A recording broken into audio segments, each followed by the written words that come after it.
Thanks so much for joining us. I'm Laureli Shimayo, and this is MeWe Fairs for energizing body, mind, heart, and soul. We have events throughout the Northwest and many online. Today is our online awakening panel, and the theme is spiritual dating and relating. It is February 13. Great time to talk about relationships and dating, having a fulfilling experience connecting with other people. We're excited to be here with you. There are 5 or 6 of us that will be on the panel tonight. It's free to be here to listen and learn, and it's a small price to ask a question of the panel. We're going to go through and introduce ourselves and talk about the theme. And maybe if we can all do this, those of us on the panel, let's see if we can just introduce ourselves first in general, and then talk about the theme, right? So I got to think about that too.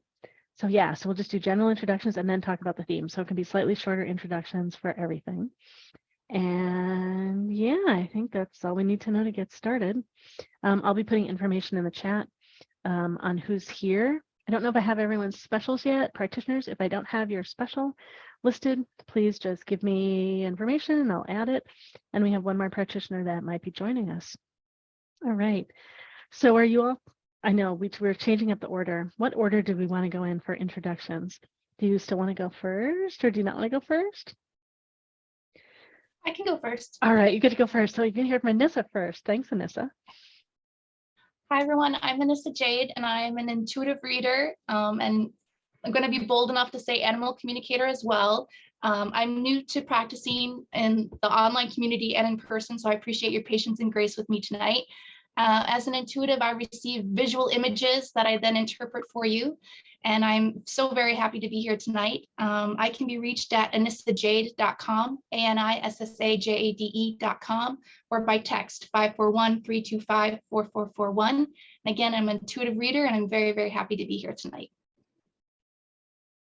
Thanks, Anissa. And maybe I'm just going to nudge. Can you share a little bit more about like what it's like when the images come in, or like just your process of working with the images when they come in, so people have a little bit more of an idea kind of what you do? Okay, so I get images very quickly in my mind, and there are usually things that don't seem to connect somehow. Like the other day, I got a chip clip for whatever reason, but I was able to interpret it and understand what it meant for that person at that time. So I get very crisp images that then, like I said, then I interpret. I usually write them down because they can be somewhat fleeting, and there's always a message tied to each image. Great, thanks. And for those of you that know the in-person fairs, Anissa was on the panel at the in-person fair in Eugene this weekend too. So really exciting to have you be participating as a practitioner in addition to supporting all of our MeWe events. All right, great. Let's see. And then I think Henry is next. All right. So wonderful topic today. Just lined up with Valentine's Day. I'm just rearing to go to talk about that. But I know we're introducing ourselves. So I'm Henry India Holden, and I can be reached at henryindiaholden.com. And so of late, so I wear many hats. Of late, I wear the hat of launching my new tarot deck. It's a tarot and oracle card, so it's the excuse me, it's the trumps and of the major arcana. My interpretation, or sort of my, however I was guided divinely, I feel, and then 16 extended trumps or oracle cards that are very much connected with Mama Gaia and with love, but sort of like the universal love, the divine love that just moves throughout the deck. And I feel that it has a lot of insights for loving relationships. And so I do also life coaching. I'm a certified life coach. And I do, of course, the tarot with the Mystics Oracle and Mystics Tarot and Oracle deck. I'm so nervous, I don't know the name of my deck. So the launch is on the 23rd of this month. And if you attend, you can win a deck, or you can win a class, or you can win a reading. And other than that, I'm looking forward to hearing what you want to know about having this deep and beautiful and maybe divine infused love. I'm a little bit of an expert, I think, since I have had that for the last 20 years and continuing to go strong. So I look forward to being there for you and answering your questions along with everyone else, and to listen to your stories and to listen to what you need. Thank And you. people can also sign up to take a class with you about your cards. Yes, yeah, it's all in the, when you go into the chat, you see like the link to the class and the link. And if you don't see something, you can just hit me up at henry@henryandiaholden.com and connect with me there and ask. Great, great. And we might need to change the formats of our link a little bit so they're hyperlinked. So I'll get in there later and play with some of that too. Can I ask you a question? Zoe, is it I'd rather actually if you'd hold. Can you please do that? Well, no, go it's ahead. just What's your easy. question? So, Henry, you said that you were from where? I didn't Zoe, get it. sorry, I'm Space- sorry, Zoe. Zoe, I want to have you be able to participate tonight, and that's not what we're doing right now. So if you can hold your questions, please, Okay. that would be great. I know the chat doesn't work as well. If you can text me, you might be able to talk your questions into the text, and then I can answer some of your questions by text, or I can bring them in on screen. Okay, how's that? All right, great. And DoveLight or Angie, who wants to go next? I'm open. I can go. Okay, go ahead, Angie. I'm Angie, and I'm a spirit energy guide and a clairsentient psychic. And I help others manifest in a different vibration than they're currently doing. I help people get through their trauma and see the walls that they put up or the blocks that they put in front of them, and help them to vibrate and get connected to their spirit and find their power in their energy. And I can be found at Universal Restorative Energy, and the email is Angie@Universal Restorative Energy as well. Thank you. Thanks so much. I'm just going to nudge you. Maybe did you want to say a little bit more about how did you open your gifts, or say a little more about the different kinds of work you do with people, or any of those things? Yes. So as a clairsentient psychic, I can, and a strong empath, I can feel and hear where you're coming from, even if you can say it, but if your energy isn't matching what you're saying, I can absolutely find it, and I can detect it, and we can talk about it and open up through shadow work, bringing in your guides, connecting into the people around you who are there to support you, and begin just to understand kind of how the universe works and how to have the universe start to work for you instead of feeling like you're being thrown around in the world. All right, great. Thank you. I got lots going on, lots of people coming. And Michael, there's a note for you in the chat. And we've got DoveLight. Hello, everybody. Hello. My name is DoveLight, and I'm grateful to be here. I'm just a regular person.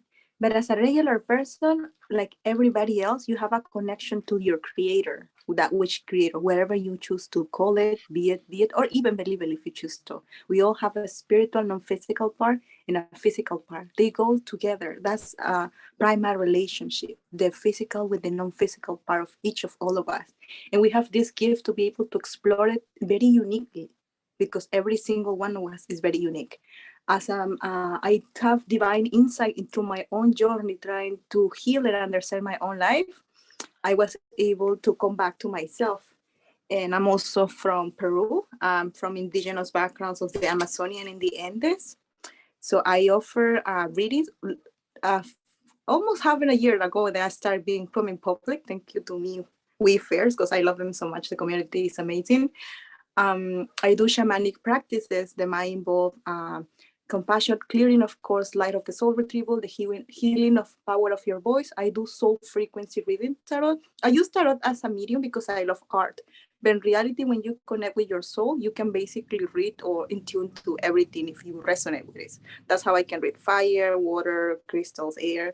I also do past life regression. I met Dr. Brian Weiss back in Peru, back here in the USA. Psychopop and ancestral healing.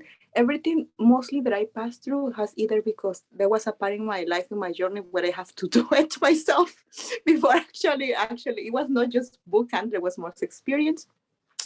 But I feel like because everybody's unique and everybody has a way that might resonate for some of us, not to everybody, but some group, I also have that I can give divine insight for people who can resonate in whatever question, whatever field. What else? I hope that Yeah, I think I'm good with that introduction. But my offer, I think it's 20% off any session or any reading of choice in my website, DoveLightOracle.com. And I also hold monthly shamanic circles. They are free for the Hub community. And that's it. Thank you. Thank you everybody for coming. Thank you, DoveLight. There's one thing you said, maybe several things that I know not everyone might know. You said psychopomp really quick. Do you want to share with people what that is? Yeah, this is not something that I was looking. It came by word of mouth through our community. Psychopomp, it's we all have a physical part and a non-physical part. When you go to sleep, the other part who's traveling, your imagination, your voice, your emotions, your thoughts, they have an energy, a frequency, a soul that exist. They exist. It's like when you're thinking about an orange or an apple, you love it so much and it's going to make a reaction to your body. You start salivating, you start getting hungry. So they have a frequency and energy. They affect your world. Our non-physical part, a part of our soul, sometimes when we cross over to the light, if you choose to believe in the other side, there is a part of you who will live when you die, when you transform. The physical part stays in the earth and the non-physical part is supposed to the next journey. Sometimes if there was a tragic accident or a confusion place, or there was something not resolved, the soul or the imprint of the energy of the human imprint can stay in the earth around. Now, just because you die doesn't mean you automatically became like a saint or a holy person or an angel. Yes, most of us have the blessing to remember we are from the light, we are from the source. There is no doubt about it. Some of us, because of the way that we choose to experience life before coming to this planet, we're too much in the mundane. So it's harder to transition. And sometimes psychopomp means to helping that soul or that energy print to be clear and help it to move to the other side, to heaven, to the light. This is sometimes a calling. This is sometimes a gift that might come from your family. It's something that comes naturally to yourself. As a child, I was very scared about psychopomp, but then I realized the compassion is like somebody asking you for guidance and for help, and love over fear helped me to do that. But that's basically what means psychopomp. You have to be able, if you're interested in this type of healing, you have to be able, which whatever your gift or your psychic ability is, to be able to identify. Once you are able to identify what's the energy, is that a human? Is that an imprint? Is that actually a soul? Is it willing to cross over? Doesn't want to cross over. So once you're able to identify, you can help her pass to the other side or remove her from the place if it's not for the highest good to stay in that place. That will be a short introduction about psychopomp. I hope it makes sense and I was clear. Thank you, everybody. Thanks so much, DoveLight. And we've had Michael join us on the panel tonight. Michael, go ahead and introduce yourself. We're going to introduce ourselves first and then talk about the theme right afterwards. So just you now, not the theme. Oh, and let's get you unmuted. There we go. Sorry, it's been a little bit since I have been in a Zoom visit here.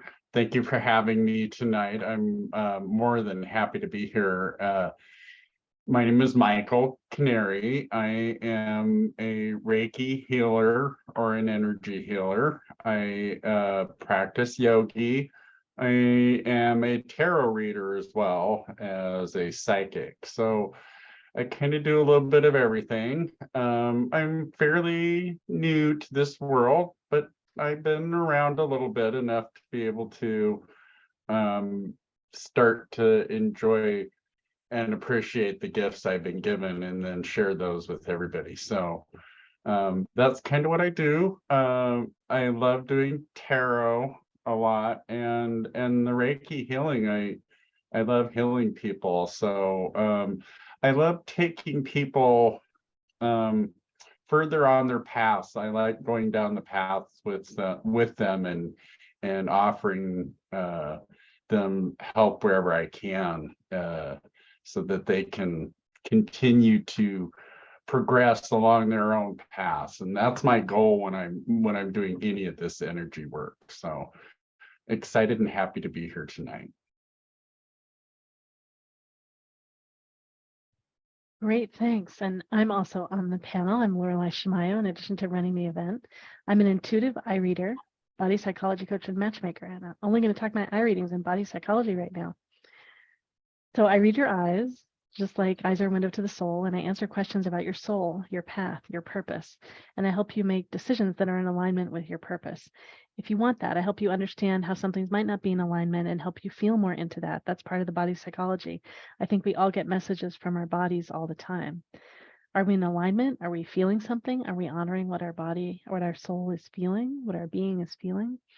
So I help you make choices, where to work, what career path might be a good fit for you, who are the people that want what you are here to share, how do you connect with all the people in your life, how can you honor your kids and their journey and not rush them along and let them develop on their own pace. I use this work for hiring. Body psychology, as I mentioned a bit of, it's being aware of our bodies as a tool, really. What is the information that's coming through our bodies? How can we express through our bodies to enjoy life and savor this life and being in a body? And also, how can we use this as a source of information to make choices that help us on our spiritual journey and our soul path? Oh, that's what I'm about, as well as running all these different MeWe events. I'm excited to have you all here. Practitioners, is there anything else you want to say just about you and your background before we start talking about the theme? Just waiting to see if anyone's got anything. All right, great. Well, let's talk about the theme now. So our theme today is spiritual dating and relating. And it's dating and relating in all kinds of contexts, all different preferences and relationship contexts and formats and structures and no structures and all those kinds of things. And yeah, so just we'll say more about all those things. Just know everyone is welcome. All right, we can walk around in the same order. We can go in a different order. Anyone want to leap in and go first? And you can say anything about your own personal experience or your approach, your philosophy, how you apply your work to these kinds of questions, all those kinds of things. That's great.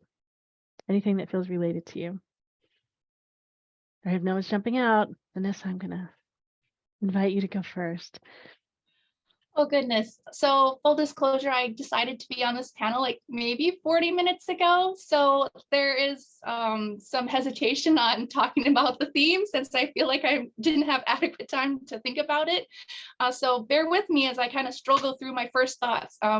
So I've been unmarried for several years now, and I don't want to say that I had a failed marriage because I learned so much and I grew so much. So there's lessons there that I can help others with so that they perhaps can understand better what it's like to be in a more healthy relationship of balanced roles. Mine wasn't very balanced. And so that's something that I'm feel very strongly about, is finding that balance. Knowing that that might not be 50-50, it's what's balancing for the relationship. And then also I'm thinking about getting back into the dating world. Like you'll notice body psychology stuff coming into play where all of a sudden I wanted to tug on my collar and get nervous and sheepish about it.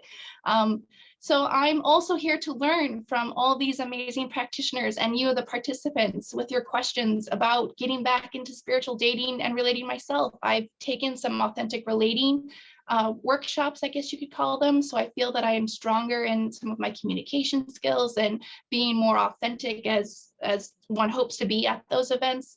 And I also feel that I've grown as in spiritual ways as well, where I better can identify what I'm looking for and what fulfills me and my soul versus what fulfills me because society told me that's what's supposed to fulfill me as a person. So those are just the brief little things that I can hurriedly think about at this time. So thank you again for letting me participate. And I look forward to your questions tonight. Thank you. Thanks so much, Anissa. I thought that was great. Just on the fly, talking about the topic. It was lovely. All right, great. I think we had Henry go next. Yeah. So spiritual dating and relating. What this makes me think of is that, so I've been myself a spiritual person my whole life. I think we were born spiritual, and maybe in a naturalistic way, and nobody in my world interfered with that. So I just was able to maintain that. So why I say that is because when I started to date, I didn't let anybody know that. And as I would date people, I would not show how important that was to me for decades. And before I met Stephen, I had it. I was like, it's sort of like, don't say too much, don't alienate people, don't give them the signals that make them run away.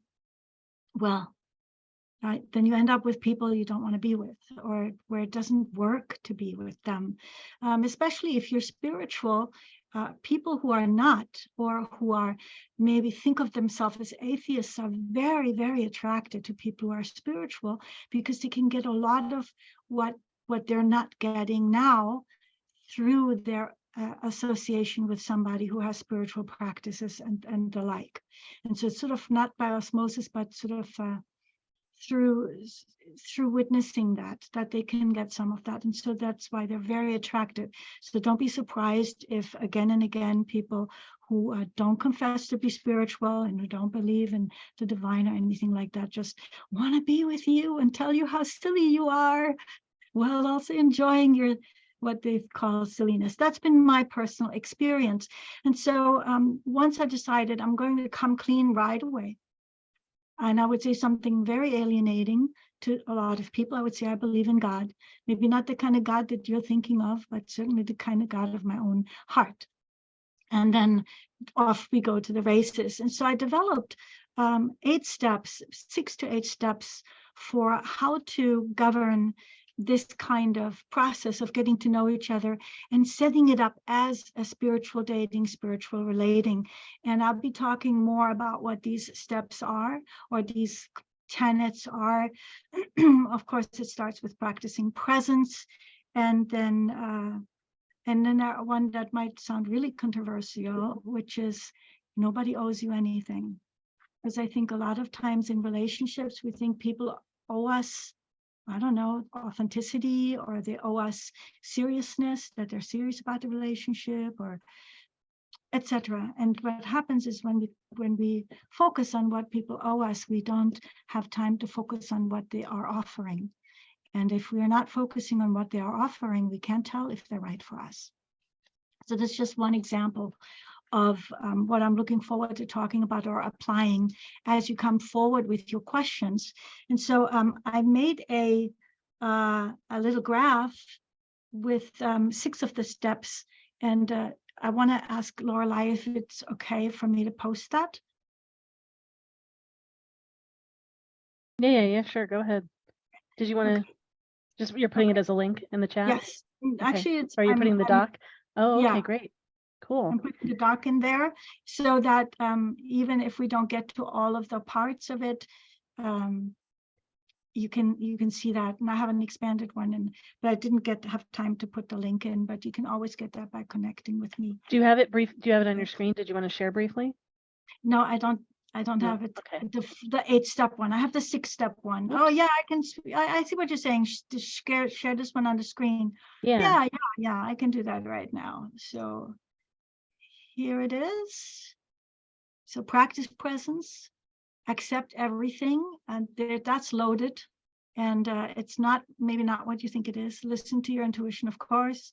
Begin with play, because that flushes out ego. And then be honest about wanting a spiritually sound relationship, and remember they owe you nothing. So these are 6 of the practices. And why I call them practices is because if you know them, they do nothing for you. But if you practice them, then they come into play all the time. Great. I so look forward to hearing what your stories are. Great. Thanks so much. All right, let's see. So I think do we have DoveLight or Angie next? Well, I can say something. Okay, great. First of all, thank you so much, Henry, for presenting those steps. I feel like you say something very meaningful. Sometimes we are too caught up in our illusion of what is it that we will love this person to be, that we forgot to see them as they are. It is very important. And usually I have a lot of readings, they come with the question, why did this person do this to me? And I have to come from a soul perspective. And it happens a lot. There is a commonality that we have to give ourselves more credit than we realize. We as humans are like, especially when we're kids, are like a sponge. We learn a lot very easily, what we see our environment. And sometimes we bring those when it comes from something that we learn that might be unhealthy. As an adult, unconsciously we're trying to recreate the situation in order for us to heal it, to understand it better, to clear it. We all have an inner child, a wise person. We all have this multidimensionality within us. And sometimes we come from a place, for example, that we feel like abandoned, and we expect this person to be 100% of all the time. But if you generally allow yourself some time to get to know your soul, to get to know yourself, you will understand that in a healthy relationship is give and take. You need a space for that person. You need a space for yourself. You need a space for the relationship, instead of coming from a place of fear that I don't want to be abandoned, so I'm gonna try to hold on, attached to this person as needy. I've seen other cases when people allow unhealthy situations to happen to themselves because they don't want to be single. They are scared to be by themselves. You never are by yourself. One and the first relationship that you will have is your relationship with your soul, with your connection. And it is not a cliche, because if you allow yourself time to listen, what is it that you genuinely want in a relationship, you will be more discerning when you meet that person. You will be able to see them as they are and see, okay, this person can allow me to do this one, this person doesn't want to do this one. So it's healthier, but start with you. Most of us that had a unfortunately very abusive relationship, or very what we consider negative experience in romance, that's right. That person is responsible for it. They're responsible. There is no doubt about it. But there is also a sense of how much did we allow ourselves, because we were not aware of our own issues, our own responsibility with ourselves. So again, I'm not saying that it's your fault or anything, because this is not about guilt. This is about being more conscious in clarity, to be clear, or remember how to listen to ourselves. What is it that we are looking, or what is it that we're willing to take in a relationship? That's, I feel that spirituality start coming a place in your life when you're allowed to listen to your own heart. I just wanted to honor that, and thank you for sharing. Thank you, DoveLight. All right, Angie, Michael. Angie's ready. Yes. So this subject is really close to my heart, because I have been in, I've been in, relationships, but I've been in a long relationship for 21 years, with my daughter's dad. And I was on antidepressants and anxious and depressed. And to deal with that, I created OCD and was really controlling, and wasn't happy, even though I thought I was, because I was in control.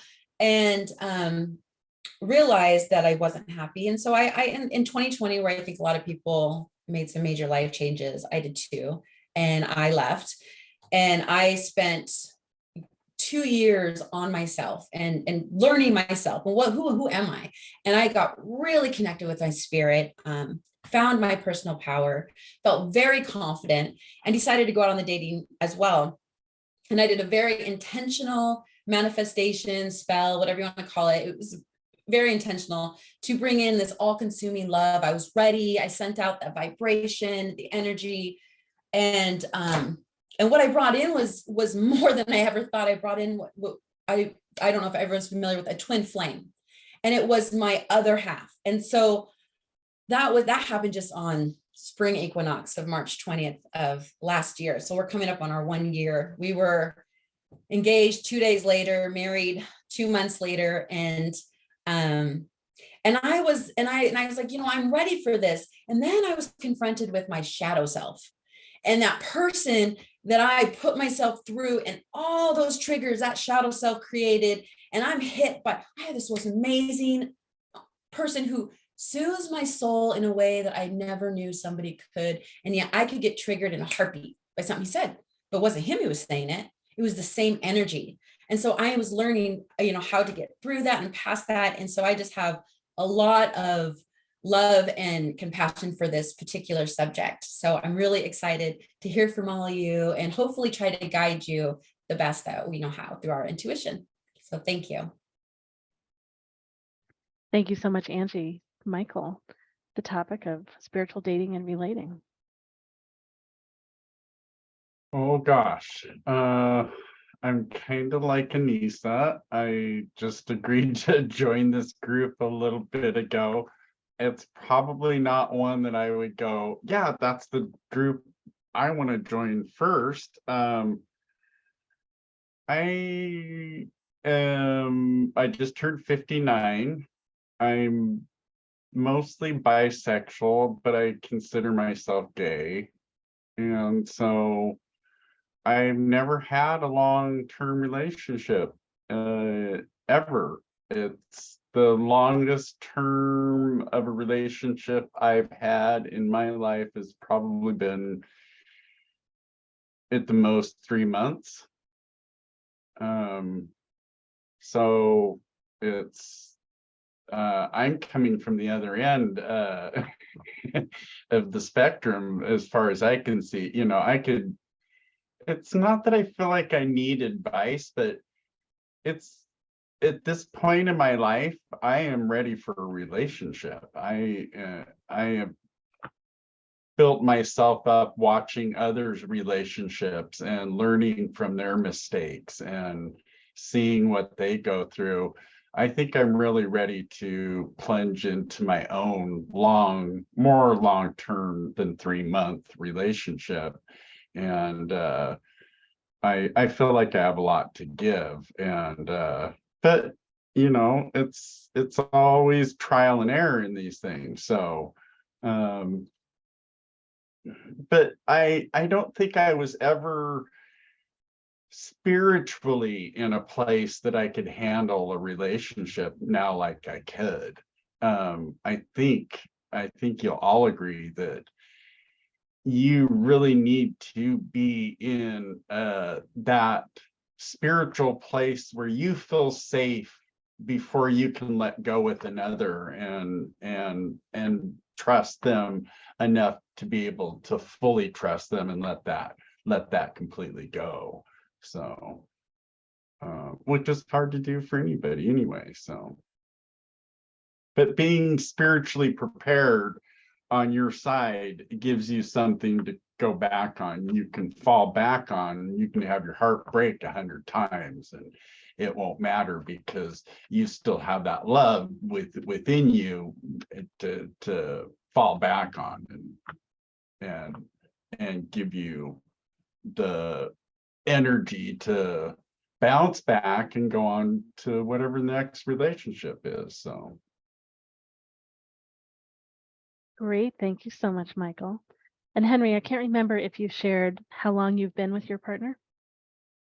Just for contrast, so we have like, yeah, where we're all coming from in our experiences. Yeah, we've been together 20 years. And great. we within 3 months, actually, within 3 months, we solidified it by moving in together. And we have been together 24/7 since that time. So 20 years minus 3 months is the amount of time that we've been together 24/7 because we both work from home. And and yeah, and so I just can't wait to see him in the morning or them. They go by both of those pronouns, whereas I go by just with the they pronoun. Yeah, so 20 years, and it's just, you know, and I foresee this the rest of our lives. There's something impersonal about relationships, that relationships are not only about moi, Henry, and my life story, and then Stephen and their life story. It's also something universal. It's the way I see it. You know, it's really is my opinion. Don't take it on if that doesn't resonate with you. The way I see it is the divine having a relationship with itself, because I see us as all of life being a manifestation of the divine. So there's like a place of universality, which is the ground of the love, where we can always meet regardless of what our personal life story in this incarnation is about. But then also, I think we've incarnated many times before together in many different ways on different planets, sometimes without a planet, just being travelers. You know, that's all really out there. And anybody who goes like, you know, that's okay. You know, that's just what I remember and how it is for me. So maybe, you know, if you're young souls or if your souls, even there, I don't think there's young souls, so that's not what I meant to say. If you haven't been as souls together many times, it might not be as easy. So it gets really complex when you start bringing that into it, which we don't have to do. Well, thank you so much for sharing a bit about your context. I got my timer on for myself because this is a topic I can talk about for a really long time. So I got to be Yeah. careful. Slap me on the head. Well, You can't. so I'm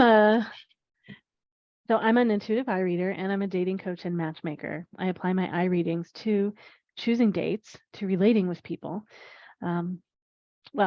Choosing dates, relating with people, choosing when to go deeper in connection, choosing when it's probably not a good fit and it would be better to come apart. And somehow I just popped out of some of my documents. So I got to make sure I'm in whatever I need to right now. Okay. Gosh, how to start talking about this.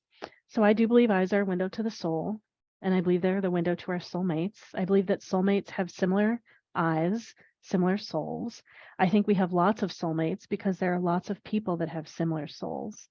There are lots of characteristics I read in people, and I prioritize spirituality or consciousness in general. Wherever we are in our lessons, it's good to be with someone that's similarly conscious. They could be a bit further ahead, they could be a bit further behind. However, we got to be somewhat similar, or I think it's going to be frustrating for everyone. It's not really I like a more equal relationship and a dance of people learning and growing together. That's what I prefer, that I think is good for others. And then we have ways that we protect ourselves. And if they're really opposite, like attachment styles, that can cause lots of problems. And then I look at things called natural talents, which are connected to our purpose. So I'm generally looking for people that are similarly conscious, can't get lost in how they protect themselves to stay away from each other, and then see the world in a similar way and contribute in similar ways. And the reason why I think it's important that we connect in similar ways, one, I think our journey to being more conscious and to being connected with spirit and growing ourselves is that loving ourselves is a big part of that. And when we're with someone that's similar, it encourages us to love ourselves more, so to grow more on our spiritual path. It feels so deeply connecting when someone gets us and we don't waste all this energy trying to compromise and meet someone some other way and having to fake it to not be who we are. And it's just all kinds of messy things like that. Sometimes we're in good relationships where we're different and we've found ways to make that work. We've grown enough that we really have spaciousness to meet each other. We get some of our needs met with other people. There are ways to do this. And if one is dating, whether we're single or in an open relationship and we're looking to date more people, being with someone that's similar and meets us in some way, that's deeply fulfilling and opens us and helps us grow and helps us feel fulfilled and able to express our purpose in other parts of our lives. I think that's a great thing. We're often attracted to people that are different than us and like our family of origin. That is a stage that we usually go through. I have totally gone through that. I think I listed off big crushes. The man I married when I started dating women, and the first women I was dating was like 12 people in a row that were like my father. I had no idea that that was the case. And so dating my father over and over. Often if I can help point out to people that they're dating someone like a parent, they go, "Ew," that helps them shift off away from problematic people. So I use it as a strategy, as well as I think it's also not helpful. And the other two people that I briefly dated, were like other important people in my life. My grandma that helped raise me, and my uncle that's part of my early life trauma. And then when I attempted to date people like me, when I finally was sorting out this model, learning this model and applying this model, I asked a few people out like my mother, like, forget that. After dating people like my dad for all these years, I'm not going to date my mom. So finally, I've been able to see people like me. And for me, relationships are a growth journey. I use them as a way of helping myself grow. I've had a number of relationships of different lengths. My current relationship I've been in for a little over 6.5 years, probably somewhere right around 6.5 years now. And a number of 2-year relationships. And I was with my husband 10 years. And I've had super short relationships. The first relationship I had with a woman was like a month or something like that. So just lots and lots of learning experiences. Lots of times doing online dating or the equivalent. I answered an ad in the paper when I was a freshman in college, didn't know what I was doing, got lucky, it went okay. Yeah, this is totally my passion, and I'm at 4.5 minutes, and I got it quiet. So is there anything else really important I want to say? And I appreciate, Henry, that you're talking so much about relating. So some of the things for relating that I find are helpful are, well, we're whatever stage we are, right? So we're doing our best to relate at whatever stage we're at. And sorting out what's my stuff and what's their stuff, right? My file, their file. So I don't get in their stuff, try to get in their stuff and try to make a mess about their stuff. And I stay focused over here by me is a helpful thing. And then, so speaking in I statements about myself, focusing on I had a teacher that used to call it like the absolute truth. Okay, there's no absolute truth, but the thing that I'm more likely to know about, I'm more likely to know if my shoulder hurts than you are to know if my shoulder hurts. So if I talk about things that I more likely know about, I feel sad, that's helpful.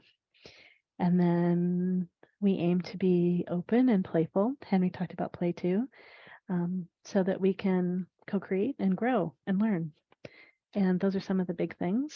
And when we get stuck, see what we can do to shift ourselves. And I got tons of tools for that, so that we can open and play and learn and grow. Yeah. So anyway, tons more I could say. Anything anyone else on the panel wants to say about spiritual dating and relating? And I say, and I agree, we're all spirits. We're doing our best all the time, even when we mess up. And, we see ways we could do better. That's part of learning and growing. It's a dance. Yeah. Anything, panelists, anything else you want to share before we've got 2 Yeah. questions in line that I know of so far. Go ahead. Yeah, I'd like to share something that I found is that in relationships, it's like with puppies and humans. So when you see puppies or dogs in general, I'm a dog lover, so of course I'll talk about dogs. And you meet them first, some people like reach out and then the dog goes like that. And then that was already like the first mistake. And so if you let the puppy come to you or the dog come to you, then a relationship can ensue. And what we do in dating and relating, we're either the one who's reaching out like, oh, you're so cute, or the other person does that. And if you can come to a place where you agree quickly not to do that, but to just kind of let it happen slowly, let it happen without boundary crossing, because that's what this is, right? Without boundary crossing, then you are more able to stay present and you are more able to see what's there instead of projecting what you hope is there or are afraid might be there or afraid might not be there. So that was a thought that came to me as I was listening to you, Laureli. That's great. It's great. Let's be puppies together. And yeah, so someone else in the chat mentioned trauma. So my belief is that our job is to get love and attention as kids. And even if it was really hard, really messy and not loving in many ways, our brain still maps that as love. So many of us, when we go to date, end up looking for that same thing because our neurons are firing together where that hard thing is love. And it's a journey to unwind this. We have the capacity to shift our neurobiology and unwind these neurons and make healthy choices for ourselves, the best choices we know how to make in the moment. And yeah. And I should say, I dated a number of people that are more and more like me. At first, I dated people that were less conscious than me and still like me. Notice that most conscious trait, the most important thing. And yeah, so my partner and I now, we are a lot alike. We have a related life purposes. So the 4th lesson for me is life purpose. And we have some traits that are different, and those are like our family of origin. So we have some of those other lessons in there occasionally too. And I just was out of town running a fair in Eugene last weekend, and I brought home a request from a bakery for her, and she happened to just bring me roses today. So we don't usually do holidays and all that stuff, but we're in a place of deeply appreciating each other. We've totally done couples therapy too, and things are really good. And just want to share, right, learnings and the energy of the connection with everybody. All right. Yeah, so panelists, anything else you want to say? We've got Jamie in line and Jenna in line. Yeah, and we're happy to talk about anything today. It does not have to be about the theme. Let me get the information in the chat again about how to pay to ask a question. So it can be about anything. Chances are you will hear from all of us. It might be all around the theme. We might come from more of the lens about the theme today because we're all talking about that. Oh, what's boundary crossing? Someone has a question about boundary crossing. So it's kind of like what I was saying of like my stuff and your stuff. So my stuff, I'm totally welcome in all my own stuff. But if I start going over there into your stuff, like I tell you what's going on over there or what you need to look at or anything about you over there, I'm crossing your boundaries. And it could also be just literally, I want privacy right now. I want 10 minutes by myself. And if that other person is coming in and poking in my space, they're crossing my boundaries. So it's really whatever we declare as our boundaries or how we kind of become as our own stuff. I'm sure there are other answers to this question too. There's part of my answer. Yes, sometimes we, again, this go everything about relating and about, it's about going back to get your know yourself. If you don't express your boundaries, if you're not clear to talk about boundaries, if you don't even know how to have boundaries, that's a good question to ask yourself. Are you aware of your own boundaries? How much are you willing to take? How much are you willing to allow? So boundaries, it's the limits of how much are we willing to allow and speak up or communicate. You know, you have to be willing to communicate. There is no such a thing as a healthy relationship without being able to communicate clearly. Again, relationships or even a spiritual relationship is not about to be perfect. Absolutely no one is perfect. Nobody has the right answer for everything. It comes with experience if you're willing to open to see the wisdom in what we call here mistakes. But what I'm trying to say is that you have to get to know yourself. You have to get to know how much are you willing to allow, how much you want to take or not, and be able to express it. Because if you're not able to express your boundaries to your partner, then the partner doesn't know. Oh, perhaps the partner can even take advantage. Or again, maybe he doesn't know. He might don't think that he's hurting you in some way until we express it. Thank you. Thanks so much, DoveLight. Anyone else want to share something about boundary crossing? Oh, that was DoveLight speaking. DoveLight is limited in internet capacity, and so not being on screen is easier to be able to hear them, to hear her. Oh yeah, so you can see DoveLight on the screen as one of the people spotlighted. Yeah, anyone want to share anything else about boundary crossing? Go ahead, Henry. Yeah. So I think the easiest thing to recognize a boundary is in personal space. And of course, boundaries are personal. So in different places and different times in one's life, there might be different boundaries. So for example, there's a radius of personal space that we have. And when somebody crosses that, they've crossed your boundary. So like, for example, the personal radius in America is much larger than the personal radius in Germany, which is where I'm from. So that's why I'm saying these are not absolutes. A boundary is how you feel respected, how you feel honored, and how you feel seen. And so, for example, if somebody interrupts you, that crosses a boundary. Oftentimes, people in romantic relationships cross boundaries by being intimate too quickly, divulging highly personal things about themselves. So letting their guard down in a way that the situation doesn't call for.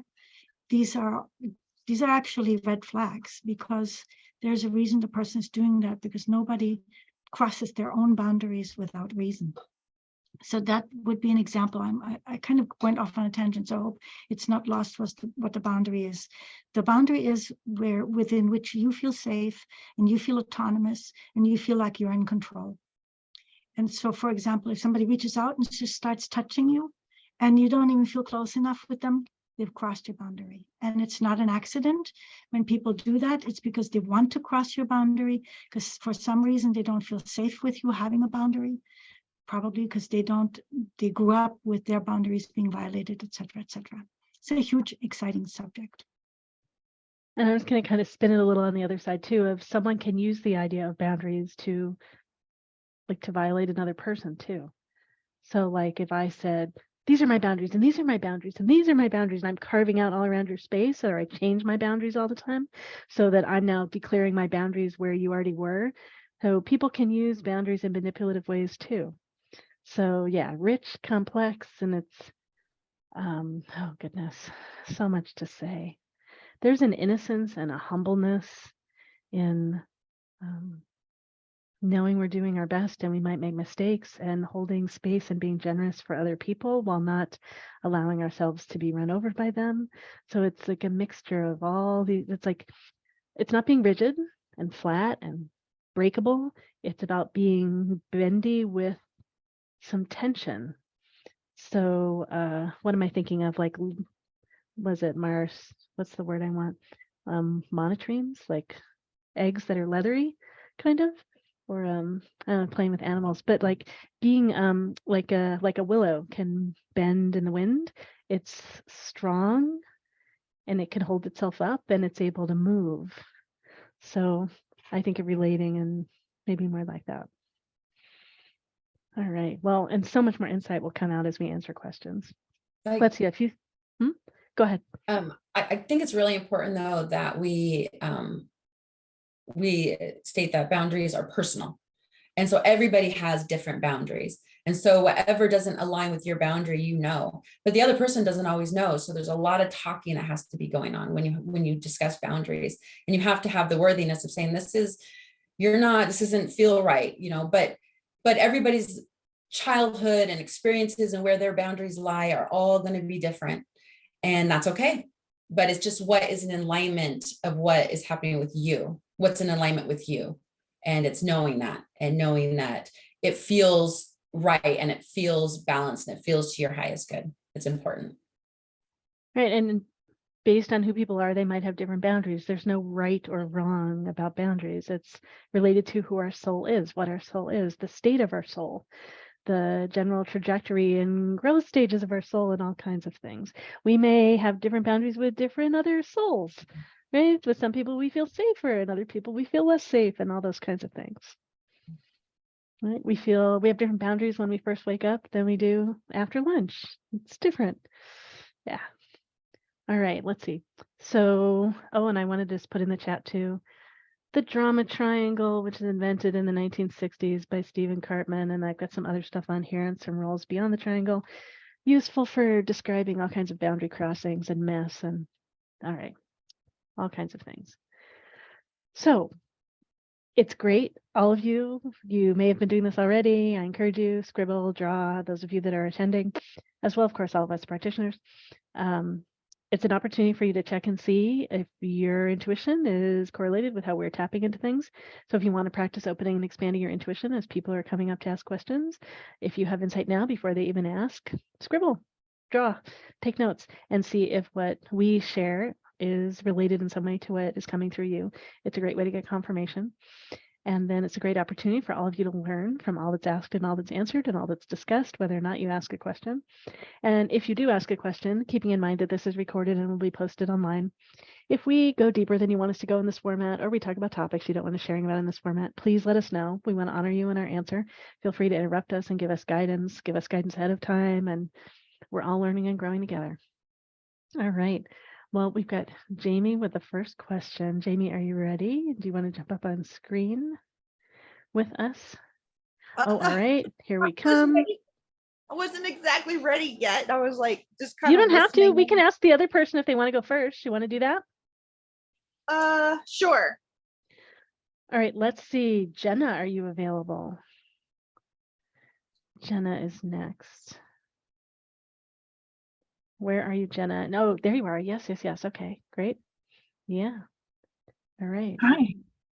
Am I up? Let me turn my phone off before somebody calls me right in the middle. Up. Hi, thanks for taking me. I know I signed up for it. Thank you. This is great. I've actually met you in real life, Laureli. You're a beautiful soul, and it's easy for me to be here. I've also met you, Henry, in real life. I have sitting right next to me your tarot cards, and anyway, I got the early release, I think. Oh, you do too, Laureli. Anyway, I love you. I just want to throw in this, there's going to be another stage of early release at the Bellevue Fair this weekend. Henry and I are getting a bunch of cards, and if more people want it, so this is in Bellevue. Okay, back to your question. Oh my gosh, mine were wrapped like that too. It's so beautiful to get them with all the velvet and the ribbons and all the things. Henry, I've met you in real life before tarot cards, even a couple years ago. You're a beautiful soul, and your compassion immediately spoke to me, and I just remember spending just a few minutes with you, and I got your business card back then, and yeah, anyway, I still have it. I moved. I don't know where it is right now, but I just had it not too long ago. But you're a beautiful soul too, so thank you both for being the leaders, or I know you're the leader, Laureli. Thank you, everybody, and to the rest of the panelists, thank you. But anyway, I haven't even started. Okay, I'm already thanking you.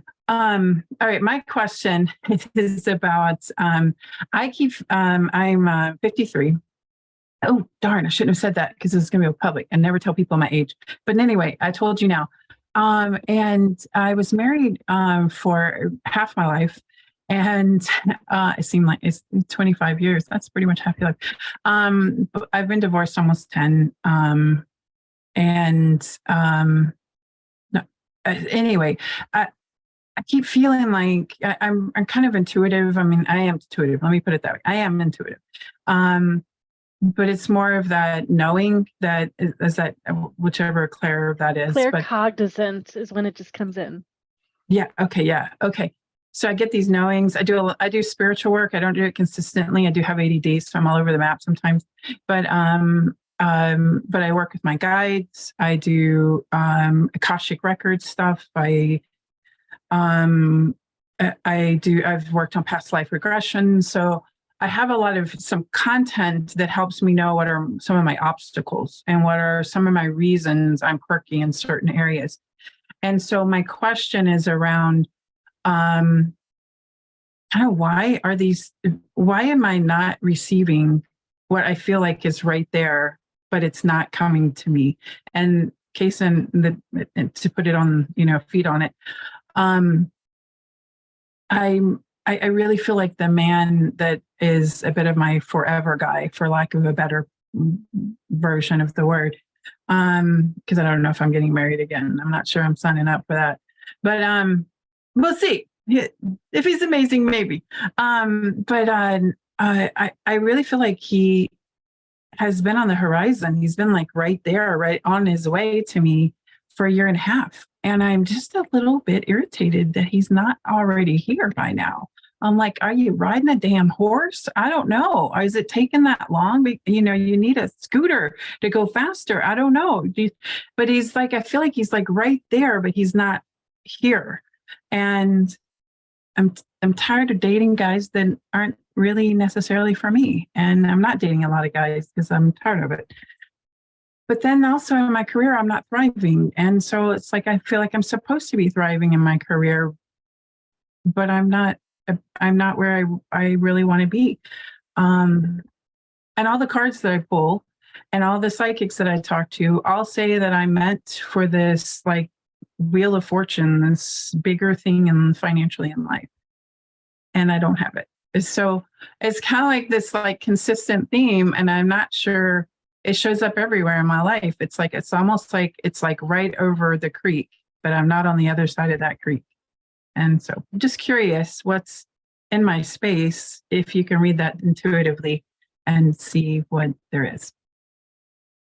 Thank you. Great. So practitioners on the panel, it's best if you raise your hand and let me know when you're ready to answer. All right, and Henry's ready to go. Go ahead, Henry. And I'm going to time and I'll give you ideas when you're getting close to 2.5 minutes. Yes. Thank you. Maybe you can go with something because I get so myopic. I get so into this space where I just forget everything. So Jenna, lovely to see you again. Thank you for your kind words. They warmed my heart. Thank you, Henry. That. And so the card, I shuffled the cards while you were talking. And the card that I pulled, I will screen share it with you here. It's enchantment. Oh, really? 4. And I think did we have a good reason why enchantment's coming up? So I'm trying to open this card. No, not that. It's like, let's open Photoshop. Suck It's all great. the Just energy. while it's opening, there's one thing I forgot to mention to everyone. I'll say, if you do get something come through that might be for the person asking the question, please just if you could hold it until we're done answering their question. And then if you want, private chat them and ask if they'd like to hear what came through you. That way they have a chance to take everything in from us first and have a chance to give consent if they want to receive it from you. And please don't take it personally if they don't want it. Thank you so much. Go ahead, Henry, share your screen when you're That's ready. great. Yeah, I'm doing that now. So this is the card that came up. I'm going to see if I can enlarge it some. Yeah, beautiful. So, and you have the deck, so you see this card. So I think if I were you, I would pull this card out and have it like set it up on your dresser or next to your computer, wherever you're going to be, to kind of meditate on this card for a while. And you see how it's like these two flowers, they look like they're kissing. So that's enchanted me to create this card, or use this beautiful image to create the card.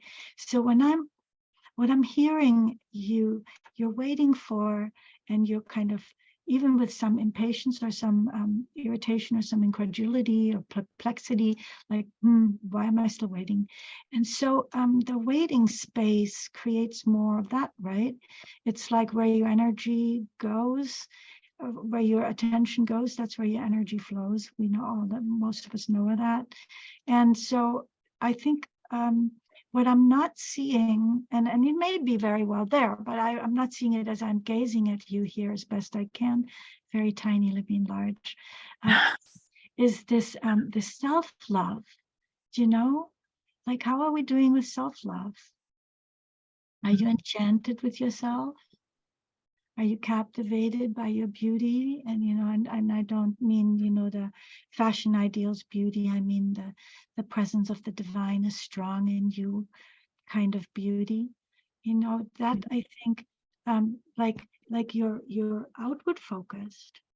And what would it be like for you to focus on something like more in higher reality? Do you know what I'm saying? Mm-hmm. Yeah, I do.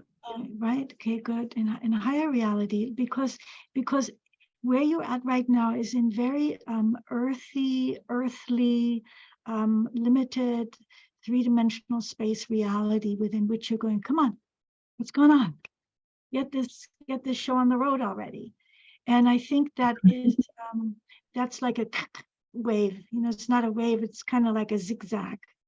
And so I'd like you to get into more of a space that's a wave, that's a flow, so it can flow to you. What comes to mind, and it's not the first time I bring it up because it's what comes to mind, is that like you can be in the swimming pool and play with a beach ball, and you can like grab the beach ball with your wet hands and it just pops out. Or you can just like swim toward it and get under it with your arms and embrace it and lift it up, and there's the beach ball in your arms. It's a different energy. Yeah. A different state. So, but I want to ask you again, how are you doing with self-love? Good. And I can still do better. Yeah. I do really well, but then I also get hard on myself sometimes, just as a lifelong habit, that kicks back in. But so I think it's a both. I think I do well, and then I lose it too. Yeah. Okay. That I can see that. So I want to invite you to take it to the next level, like to the next 10th level, like enchanted, like pixie dust yourself. It's I love it. It's completely irresistible, and I don't mean in an egoic way. And I'm saying this for the benefit of everyone. I know that you're not thinking that when you. Yeah, no, I'm not. But yeah, like in a spiritual way, in a divine love, universal love way. Just become enchanted with yourself and adore yourself, because you attract what you become. Yes, I see it. Thank you so much. I'm gonna put a link into the chat to an article, How to Attract Your Divine Lover. Oh, okay. Thank you. That might be exciting to read. Yeah. Beautiful. Blessings. Yeah, thank you, Henry. Thanks, Henry. Great approach. All right, let's see. Next, we've got DoveLight, and then Michael, and then Angie. Okay, thank you so much for being open to ask this question. The first thing that I'm picking up from you is like a spirit guide who's coming in the form of a pet or a mascot or something like that. And to me, this is telling me that this pet taught you unconditional love, and through unconditional love didn't die because the spirit's still walking around you. So this is to remind us, or to remind me, that you have unconditional love from the divine. Whatever you choose to believe in, divine or not, you have that available for you just by being who you are. there is a sense when you connect to your own spirituality, you find a sense of loyalty. I'm picking up a lot of divine loyalty, so you can feel your heart and feel safe. Now, it's very important for us as we're learning the human experience with relationship to be able to be discerning. Judgment per se, it's not good, but judgment can help us sometimes to discern, to see, to keep us safe. So what they're telling me is that you do not have to earn unconditional loyalty by force or by fear. It can come naturally to you. You are worthy and deserve it to have that just by being who you are. Now, that what I'm picking up, it's this is a deeper, it's like the shedding of the skin of the snake. The skin is something that it's so attached to the human body, you forget that it's there. Or it's so attached, you take it as part of you. But sometimes we need to shed the old skin. So what it's telling me, this is something unconsciously or in the subconscious, there is a strong belief that you don't deserve to have it, or it's not safe to have it. The universe wants to give you your relationship, your healthy relationship, true love. Your soul knows it. That's why you can say, I know I'm expecting, I know I'm supposed to be in this position where I am. First of all, divine timing, like everybody else have to learn that. Second of all, the universe wants to give you what you generally want. The universe wants to see you happy, but you have to be willing to receive it. You have to be open to receive it. And unfortunately, sometimes the most stronger belief patterns that are in our energy field are in our subconscious, things that we do that are so engraved in us, we don't even aware anymore. It's just like learning how to eat. You just eat, take the spoon and eat. You don't have to think or analyze or anything. It's so automatic. So what I'm picking up from here is that there is a change of perceptions that need to be taken. Keep having the attitude of gratitude. Thank you to the people who taught me this about myself. Thank you for the people who have what's released from my life. Thank you for my growing. The attitude of gratitude again, that will have this beautiful high frequency to help you attract a healthy relationship, which you already are. They ask you to be a little bit more disciplined and discerning about relationships patterns. When you see a pattern coming up, you see a pattern, oh, I see this in my past relationship. And so you have to be oh my god, yeah, I lost my thought because I saw the stone. okay, I will highly, because they showed me the stone and I have to stop now. I will highly recommend family constellations as well. It's an ancestral type of healing. I'm picking up a little bit of entanglement from ancestors, and also from the programming in childhood, okay? But you're definitely in the right path, because now you're willing to have patience and compassion for yourself. But you have to be willing to receive in order to have that which your soul knows you have to have in your life, and because you deserve it, because you're worthy. Okay, now the stone, before the stone comes again. What animal did you see? DoveLight, what animal was that? I didn't quite understand. It was like a pet that you had. It's in the other side. Okay. It's on the other side. Yeah. Okay. Thank you. You didn't see which one specifically, it sounds like. So thank you. Okay. Great. We've got Michael in line next, then Angie, and then Anissa. Okay, so I want to just kind of harken back to a little bit of what Henry said. I kind of got the same thing right off the bat, but very bluntly, I was just being told that you just you're not just letting it be. You're not letting things be. You are like in the analogy of going towards the ball in the swimming pool is the best one for it, because the more you're wanting it, the more you're pushing it away. And so I think that's, at least that's what I'm being told. I'm being told that she's pushing it away because of what she's wanting, and she just needs to let it be and things will happen. And so I'm also pulling up a card. I don't have I can't put it, I wonder if I can put it up to where, I don't think I can put it up to where. You hold it in front of you. So when you have a background like that, hold it in front of your body, and that's how, and you can get yourself closer to the camera if you need to make it bigger. Let's see. Yeah. That's not going to work. Yeah, that's not gonna work. The card that I pulled out of the deck is from the Divine Beloved Oracle cards. The card describes generosity. Generosity is I am abundant love. So when I drew that card, I really felt like that it's telling me one of two things. Either you're going one way, you are full, so much full of generosity and abundant love, or that you need that in your life. So it's one or the other. But it's, it says, change me, divine beloved, into one who can easily send blessings to all, even those filled with negativity or fear. May I shower the planet with love, knowing there is an unlimited ocean within me. So drawing that card tells me you got the love within you, but it doesn't sound like you're on the path of being able to understand how to share it correctly. And that's why this deity is saying, change me, divine beloved, into one who can easily send blessings to all, even those filled with negativity or fear. And may I shower the planet with love, knowing there is an unlimited ocean within me. And that's a big thing that we have to learn when we have to learn to love ourselves, is that big ocean of love within us.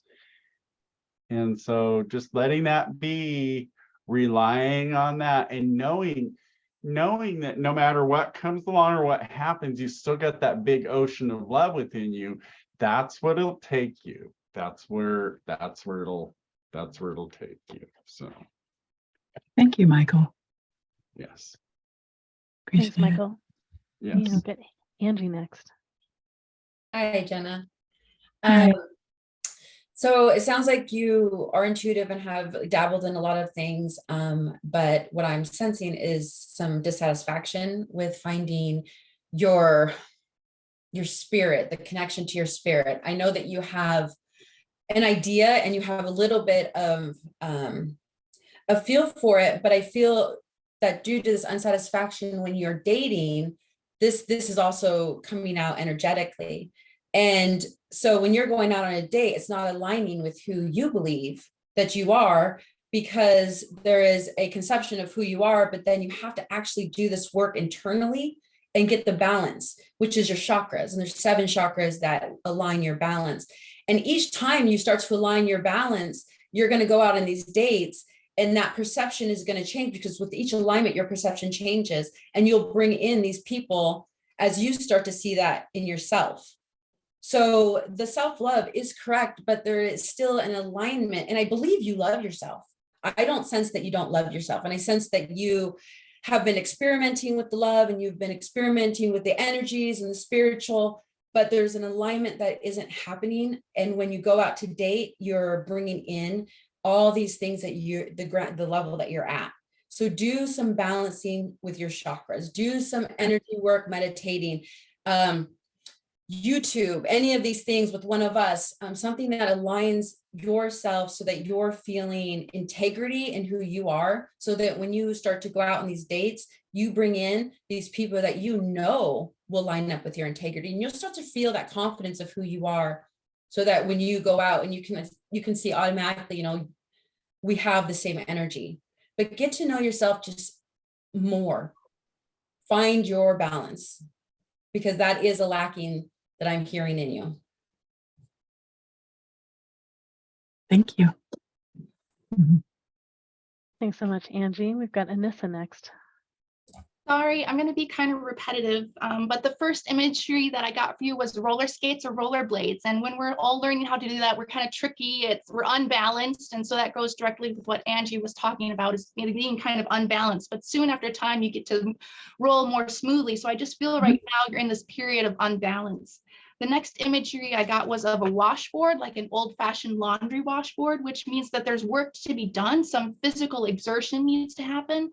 Sometimes we gain clarity, lessen stress, prevent the burnout cycle if we do more physical exercise if possible, or some type of active movement. So I feel like there's kind of maybe some physical exertion that needs to happen. The next image was of a pink oven mitt, so that you love to create things for others. Maybe even you bake things for others. I don't know if it's that literal, but that you are giving things to others. And so I'm wondering, what have you given to yourself recently, and how have you nurtured yourself? What have you baked or made for yourself, literally or metaphorically? The next image that I got was of a flying bat at dusk. So at dusk was the time when the bats are being active and they're getting nourishment and they're getting bugs. So I almost wonder if that's a time for you to manifest things in those early evening hours, maybe going for that walk, getting that physical exertion, manifesting, journaling, or something at that time of day. And the last imagery I got was of a prism. So you're a shining light and you're very complex with a lot of angles to your identity. And I think that's really awesome. And I feel that you're not sharing completely all of those facets, that complete authenticity or that complete alignment isn't quite there. So you're not getting full rainbows when the light hits you quite yet, but you're definitely getting there. So those were the imagery that I got. Thank you. All right, great. And then let's see, I've got some notes. So I'm thinking about the inner game and the outer game. And so different steps that you might have been taking and that you could take with both of those. So with inside, so like all this brings up manifestation. So I think about tools for manifestation. And if you have not done it already, one thing that might be helpful to you is to do a version of Have a Tantrum. So to let yourself be fully expressed, not hold back, not censoring, not to do this with us right now, but to do this in private. Let yourself have a tantrum of like how it's not going the way you want and your frustration. So you're letting it out, right? Yeah. And so and aim to make it bigger than it really is. So you give yourself full permission for whatever's here. One of my teachers used to call this fighting fire with gasoline. So making it bigger actually helps get you more into alignment.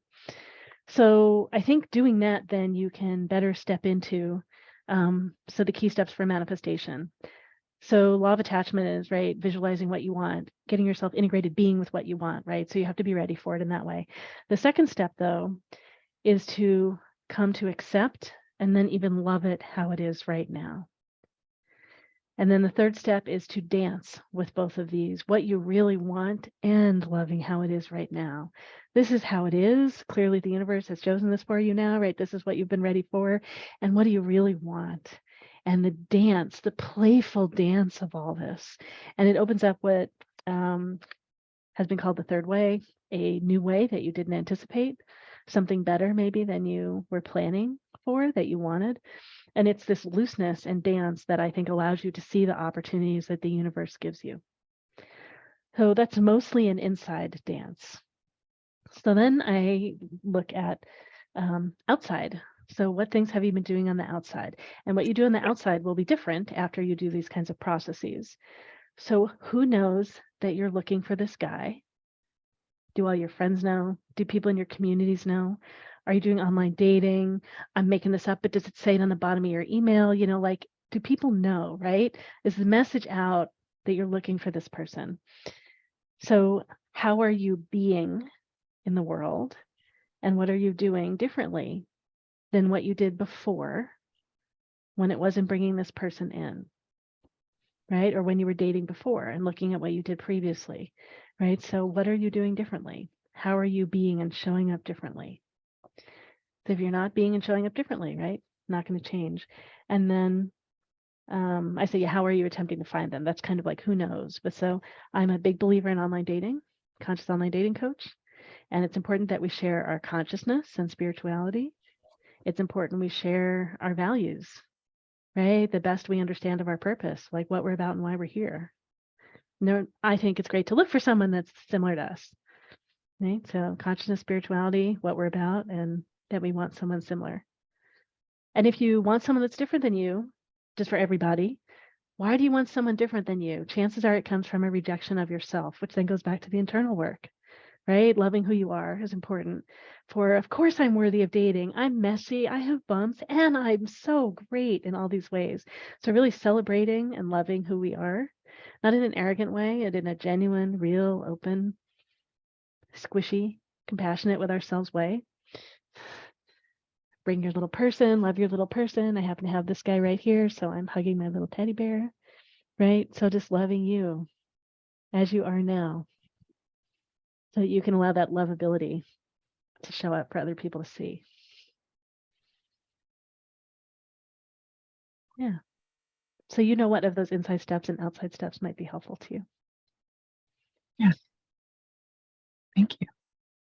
Yeah. Thank you so much. And practitioners, does anyone have anything else they want to share with Jenna? Oh, DoveLight's got something Yeah. else. Go ahead, DoveLight. I keep hearing the word surrender, surrender. Surrender doesn't mean giving up on an idea to having a healthy relationship. What they want you to surrender is the idea or the belief. There has to be a battle. They have to be a hard journey. There's always gonna come a difficulty. Trust me, sometimes it comes like that in life, but not all the time, because we are not the same person that we were before. Life is not the same as 5 minutes before. So they want you to surrender, to know that this journey doesn't have to be hard at all. I cannot do no single spiritual practice, no single spiritual thing, nothing, if I don't have my connection to the divine. I cannot do this alone, but that's my relationship with the divine. We all have a relationship to a higher being, the divine spirit. You have a family in the other side. That's why the pet didn't came as a specific paper, so it came as an energy that you have loyalty in the other. You have people walking around you, energies around you. That's what it means to say is work with that as well. We'll be willing to ask them for help, and don't be afraid to receive, because trust me, the universe, whatever they want you to have a healthy relationship, it is sometimes us that we have to remember how to receive, how to surrender, how to trust. And that's what I want to pick up, to let you know that I keep hearing, if it resonates. It does. Thank you.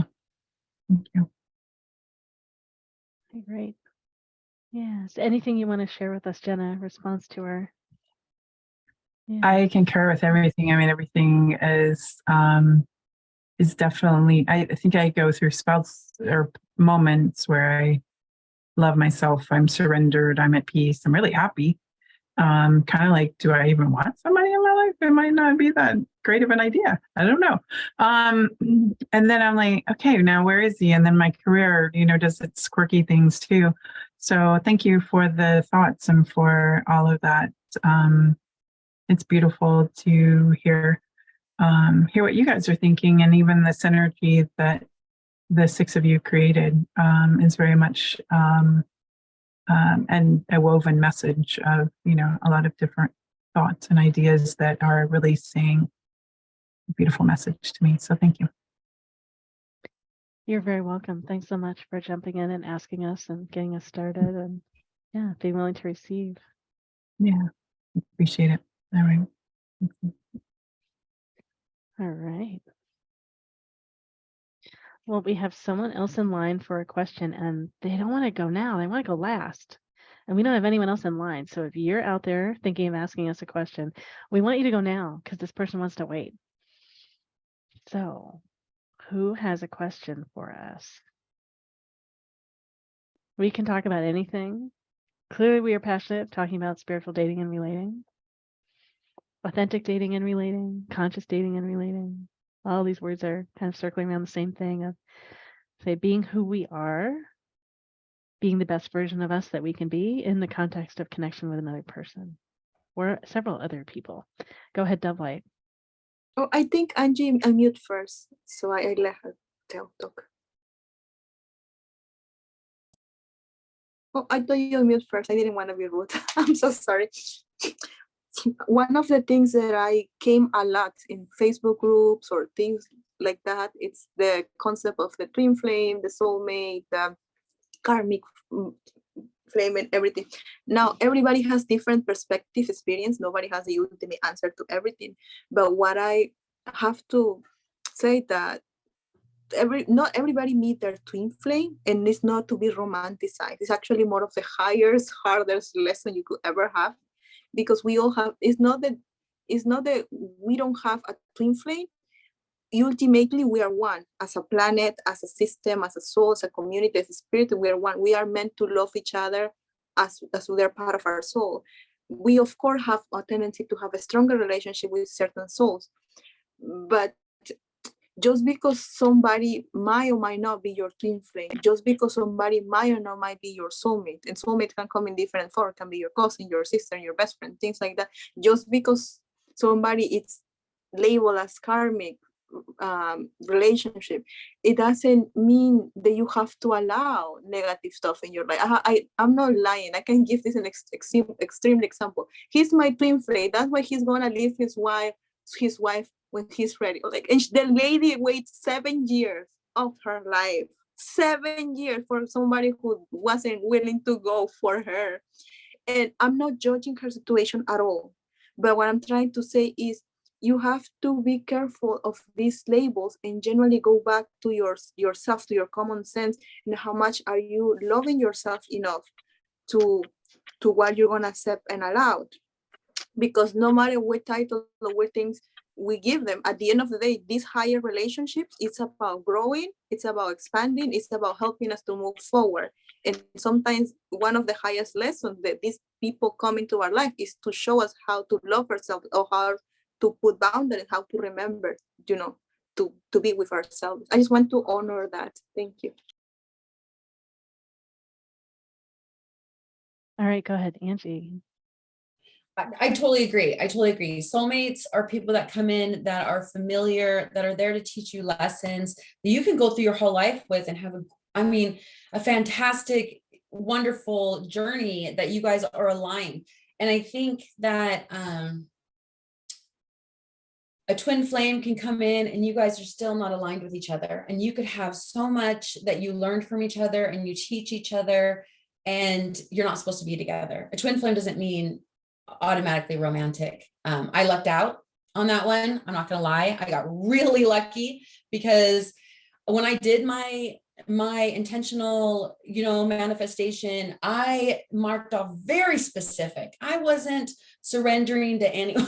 I marked off, I wanted him to be tall. I wanted him to have I had it all. And I really did the intentional. And then I waited. And like Laureli said, I put potential out there. I was against dating. Like, I'm 47. I was like, I want to meet somebody biologically, at the grocery store. Like, oh, that's a cute, like, you're going to buy apples. I'm going to buy apples. That stuff doesn't work. So online dating, and then you put the potential out there and you make sure you are in alignment with yourself. So I was lucky that me and my twin were on the same path. We were both middle children. We both had a lot of the same childhood. We were both married twice. We both had have a 21-year-old child, one. We just had the alignment that came in so perfectly, and that is not the norm for that. So there are people that can find the twin flame comes in also when it teaches you a lot about yourself. Like, I thought I loved myself and I was authentic and I knew who I was, and I didn't realize that I had riddled with triggers. Triggers that came out of nowhere that were silly, I think, but then, it doesn't matter, but they're the ones that can help teach you. And sometimes that just isn't romantic. So very much you have to be in the right alignment. Just because you're a twin flame doesn't mean that's who you're supposed to be with by any means. I just want to clarify that as well. Yeah, we should never ever stop our lives or stop our dreams or goals, things that we journey for nobody, especially if it's somebody who's not giving and receiving in balance. I just want to honor them. Thank you for sharing, Angie. Thank you. Getting caught in someone's potential and not where they are now is a setup for a mess.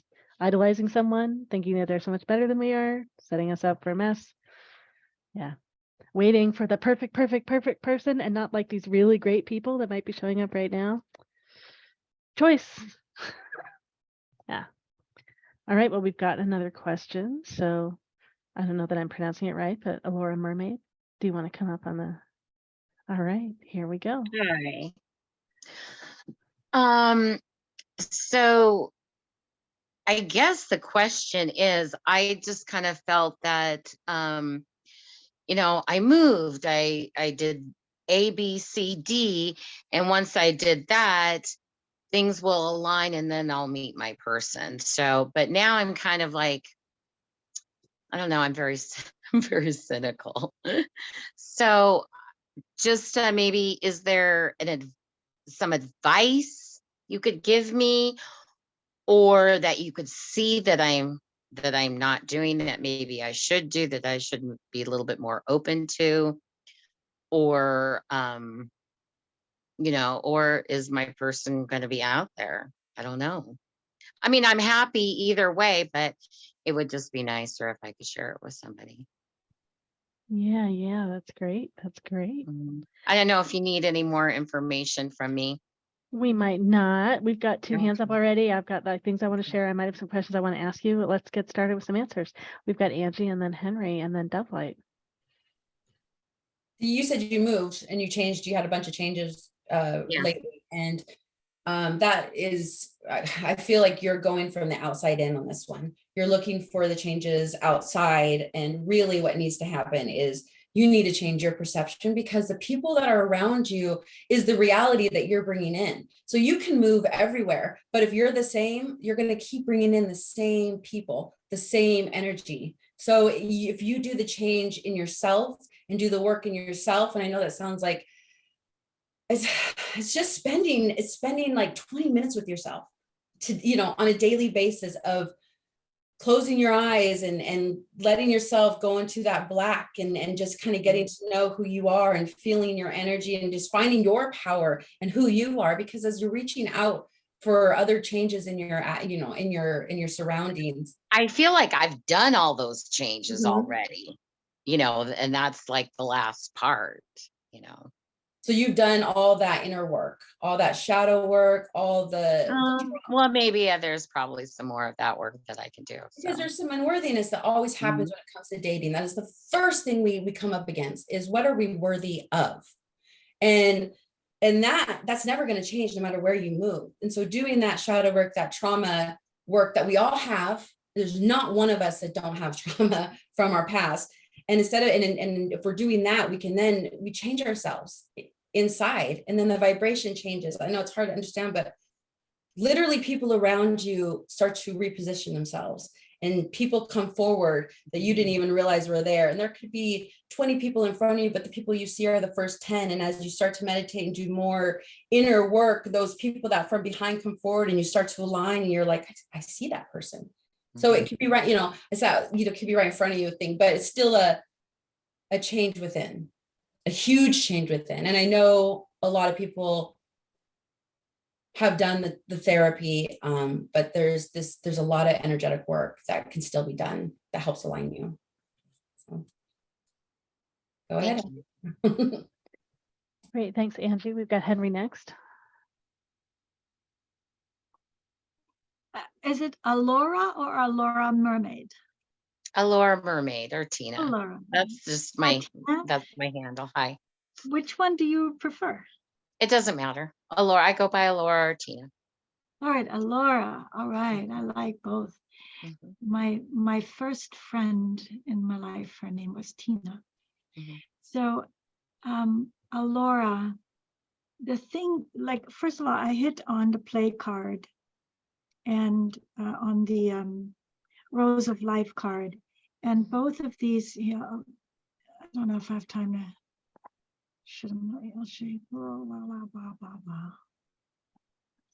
I've been looking at the cards all day long because I'm getting ready for the launch. So I'm like, do I want to keep seeing them? Really, what am I doing? Stop the share. That's very interesting what's happening right now. So vulnerability, I think, is the most important thing for you to work on. How are you doing with vulnerability? Being vulnerable.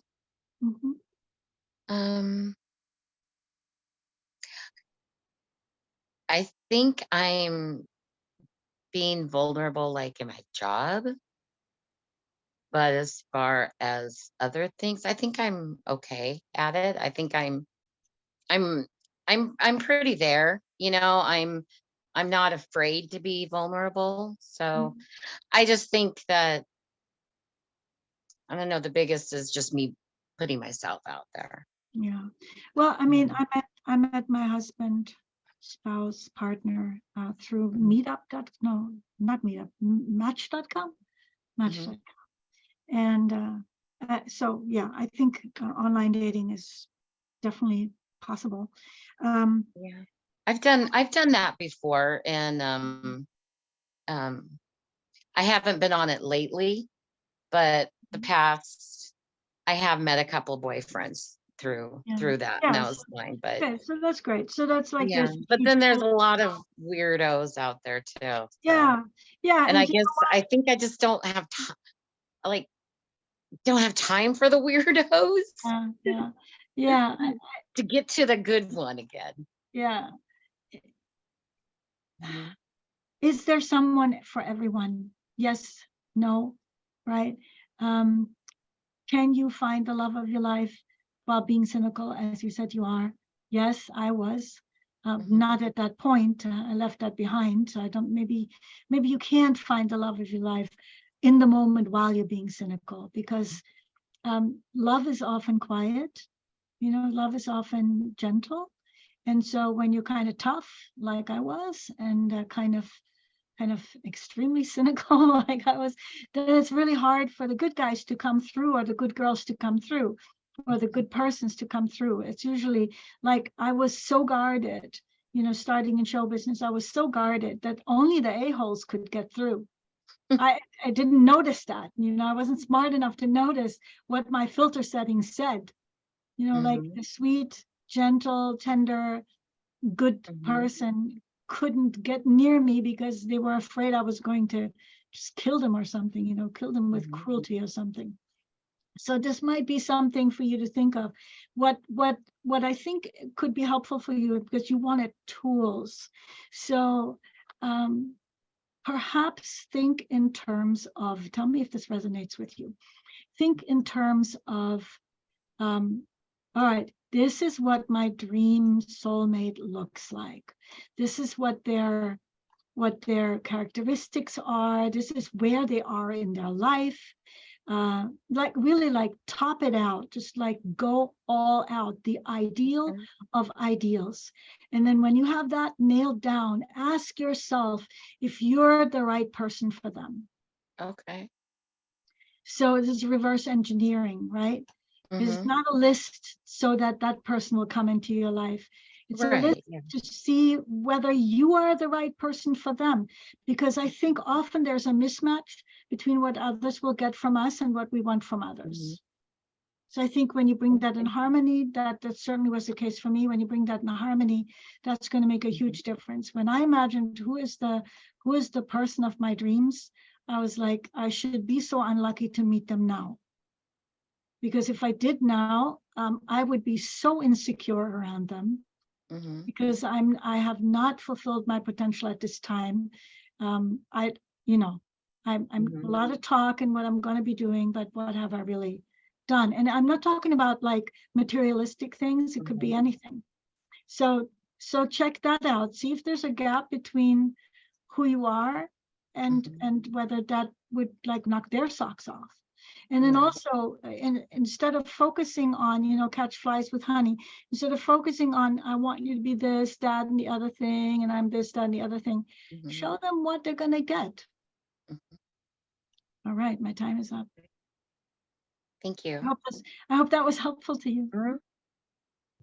Okay, great. Thanks, Henry. It looks like we've got DoveLight and then Angie and then Anissa. Go ahead, DoveLight. Yeah. Well, first thing, thank you for coming and asking your question. The first thing that I was picking up when you were talking, I saw a lot of fairies around you. I don't know if it were with herbalism or flower plant, but you have strong connection with them. And even my neighbors are putting music right now because I felt this joyous energy of romantic. I'm not used to that energy, so it came very strongly, very different from you. So this is reminding me that happiness, you're aware that being happy means that you're in the right path. As you get to know yourself, know that you have to trust your heart. When something feels right, feels happy, it's it's good. It's your own intuition, your emotional intelligence guiding you. Likes attracts likes.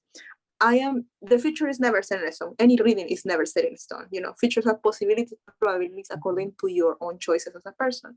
But I'm picking up that there is a strong future coming up, possibility that you're going to run out with a soul family, a group. It's not one person in specific, it's going to be a soul family that you are meant to be working and learning at this time. Okay. You have to be willing to express love. You need to express love in order to receive it.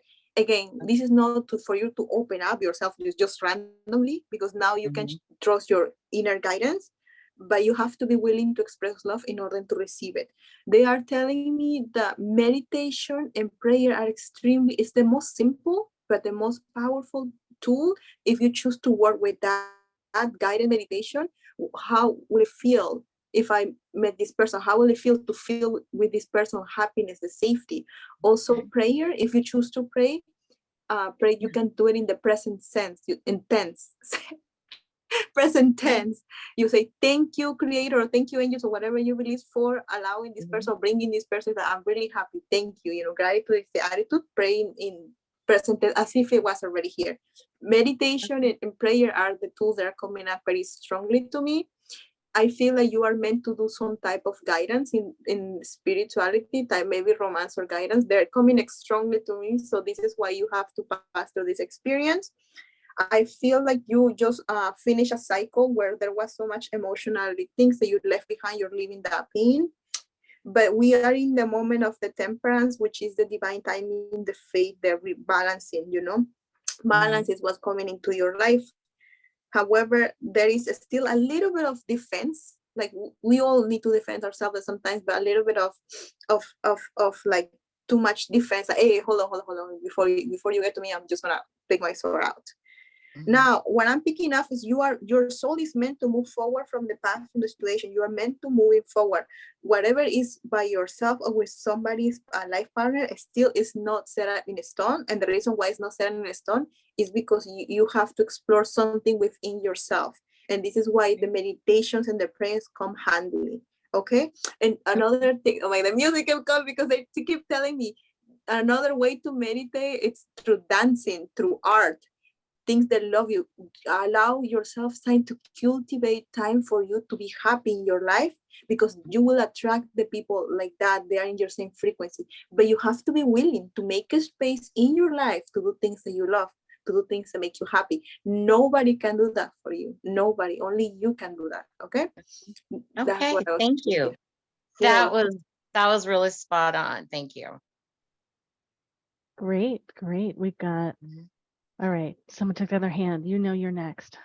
Oh, yeah, sorry. I'm going to kind of just say what Dev said. I also got, I came in the, I keep seeing childlike. You need to find your childlike. We know that after a certain, at a young age, we are told, you need to stop this imagination, grow up.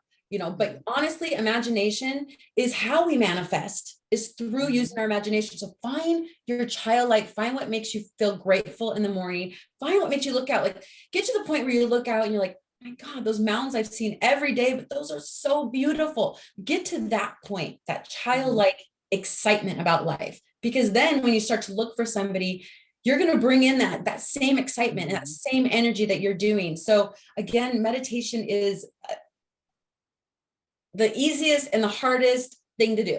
And so using guiding meditation can help. One of us can help, or doing YouTube, or and then for some tools, and something that I really I use often in my manifestations are the moon, the new moon and the full moon. So on a new moon, sit there with your meditation, and before the new moon, write down a list of everything you are looking for, somebody that you're not somebody that you're compromising with, but somebody you want. And on a new moon, bring in that energy of this person, feel confident in this person's arms, love the fact that they love you, feel the energy of this person on the new moon. And then when the full moon comes around, go back to that same energy and open your awareness and see, where have you put potential out there to attract this person that you have just tried to manifest, and then again, feel the energy and knowing that this person is coming in. But on the full moon, make sure you are opening your awareness and making sure that you are putting out that frequency. You can't just sit there and think, okay, this guy's going to come to me, this one's going to come to me. I know it. You have to give the universe potential to work with so that it can hook onto your frequency and you can start creating that structure that you're looking for. Okay. So childlike, find your child. Thank you. Great. Thank you, Angie. Anissa's next. Hi. The first image I got were of bull horns mounted on a wall. So for me, that means you're very stubborn, and you get stuck on things, like literally, like the horns getting stuck on the wall. But another aspect of that is you're also tenacious. And so I want you to appreciate the tenacity that a bull has, and not just always the stubborn aspect of it, but maybe a little bit of the stubborn aspect, work on that at sometimes. The next imagery I got was a vanity with a mirror. So I'm just wondering if you looked at yourself honestly and appreciated yourself, the beauty of yourself inside and out.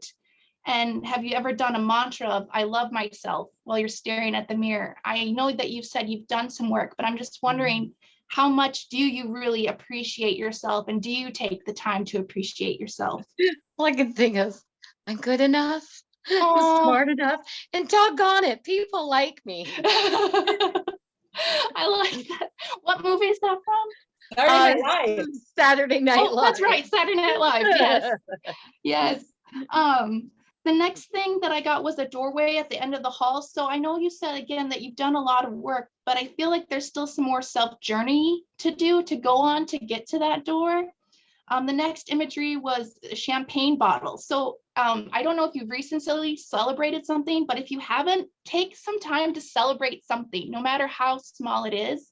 I really encourage you to have that kind of childlike wonder that Angie was talking about, celebrating something small that a child may celebrate, or the mundane, celebrate something that you haven't thought of celebrating before. The next imagery I got was a treadmill. So I feel like you've been walking on a consistent path with no distractions, no obstacles. So I encourage you to get off the treadmill and walk in nature, maybe literally, but just walk where there might be some obstacles and challenges to disrupt your current trajectory. The next imagery I got was of the horns at like a rock concert. So I get the sense that you can be rowdy and kind of mischievous and boisterous. And so I want you to don't be conservative in your dating choices. Don't be boring, because you're not boring. And the last imagery I got might hurt some people's feelings, especially if they're vegan, but it was filleting a fish. And that's about being vulnerable, literally revealing your insides. Like Henry said, how vulnerable have you been? How vulnerable are you willing to be? And for me, this was also about getting help from others to be vulnerable, because a fish doesn't fillet itself. It's being done to it. So I'm not saying you need someone like a therapist. I'm not saying that you need that, but I'm just wondering if there's some kind of community that you can be a part of, maybe MeWe or another one, of community building where more vulnerability could happen. And those were the images that I got. Okay, that especially the last one.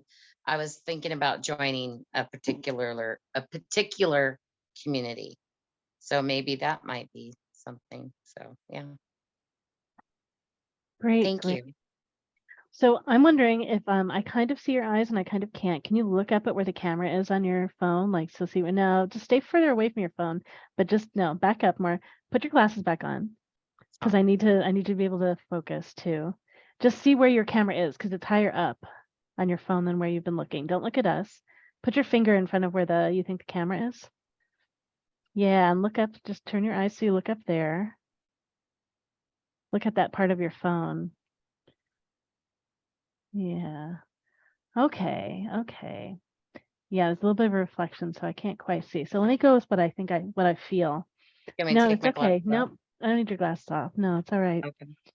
So You want my glasses on, go ahead, or? put your glasses on and you can just look at the screen. Yeah. So I imagine that you have a huge heart and that you feel people really deeply. Is that true? Mm-hmm. Yeah, and then you also love groups of people. So you want to meet each individual, and you also want to feel the whole group and play with the whole group, right? Mm-hmm. Yeah, so that's why joining a group I think is a great thing for you, and your heart. And if you have been hurt before, you might be a bit protective of your heart, and that's why you haven't shown it as much. So what I want to know is, How much have you ever, and what genders do you date? I don't remember if you've shared. Do you date men or who do you date? Oh, men. Mhm. Sure. Have you ever dated a man that has a huge heart? Yes, I have a couple. Okay. Okay, great, great. And are they also fun and funny and playful? Yeah, Were they they? were. Yeah. Yeah. Okay. Okay, great. And what did you love about being with a man that had a soft heart? That had a big heart or A soft big heart. heart, soft heart. Yeah. Huh? That they loved animals and they were kind and gentle and loved life. Mhm. Yeah, yeah. Big playful one, really. Yeah, it's probably a love life too. So well, let's see. So where are you in the world? What city are you in? I'm in Spokane. I was over on the west side, but the 2020 pandemic, I moved back to Spokane to be closer to family. Yeah, yeah. So one thing that can be tricky about moving back closer to your family, it might have moved you backwards in some of the lessons. So you want to look to see how you're still showing up as consciously as you had before you move back. That can be one thing that's tricky. I don't know Spokane well enough, so I don't know the energies of the people who are there. Washington in general, like some parts of Washington have softer, more creative people. Seattle is not necessarily a place for the soft, creative people. So Spokane, I don't quite know the flavor of it. But yeah, so just, are you in the right place for finding the right kinds of people? You can find people anywhere. It might be a little bit harder of a journey to find your people there. You might also look at starting community about something about being heartful and loving and spiritual and conscious. So not only joining community, also starting one. And are you doing online dating? I did before, but I'm not now. Yeah. I in 20, so like just over a year ago, I dated very briefly. But then, I'm still friends with that person and I'm still friends with a couple of my ex-boyfriends and my ex-husband. We're all still friends. But yeah, I just haven't. I think it's like I moved, I got a house, I got a dog, I got, a promotion in my career. It just seems like all that stuff lined up, and this is kind of like the last piece, I guess. But Yeah. I mean, so some of the same things that I shared with the previous person too about, does everyone in your life know, and do people that really get you, really get you and appreciate you, do they know? So sometimes family are not the people that really get us and appreciate us. So you need people to know other than them. And yeah, is the last person that you dated, did they have a big heart? Were they really playful? Yeah, he just got too close too soon. He wasn't the right person. He was not And the the right person person before at all. that, was the person before that, did they have a big heart and were they really playful? No, he was very stalkerish, so I cut it off real quick. Yeah, no. Yeah. So no, but the one the one before that, we're still friends, and he did have a really big heart, but we just wanted different things. Yeah, sometimes logistics, Yeah, basic things about life don't line up. Yeah, so I encourage you to not go on any dates anymore unless the person is playful and has a huge heart. Yeah. Like those are Okay. essentials for you. Yeah. So however you're meeting people, whoever's looking for you, or if you do online dating again, make it really, really clear that you have and are looking for someone who's really playful and has a huge heart. Yeah, and hold that for yourself. Thank you. Yeah, it's very hard to I look younger than I am. I don't want to seem What does that have to do with having a huge heart and being I know, playful? no, but when I go on dating and I put my age out there, I get really older people, guys asking for dates and with online it dating, just not. I mean, typically, well, a couple things. but One, it it's has typically nothing to do with physical. Yeah, it's what's inside, but you I say know, typically tons of people will write that are not yeah. a good fit, and that's okay. You just ignore them. Mhm. And then, yeah, and then you might want to try a site like Bumble, where you Mhm. have to write them first. So it's an exercise to write them first. And that way Okay. you don't have a bunch of people that you don't want to connect with. Okay. All right. And Angie's got something else to share. Well, along with everything that Lorelai was saying, also finding somebody who has boundaries. I think boundaries is a huge one for you, and being very upfront with your boundaries and what you expect of that person is incredibly important from the beginning. And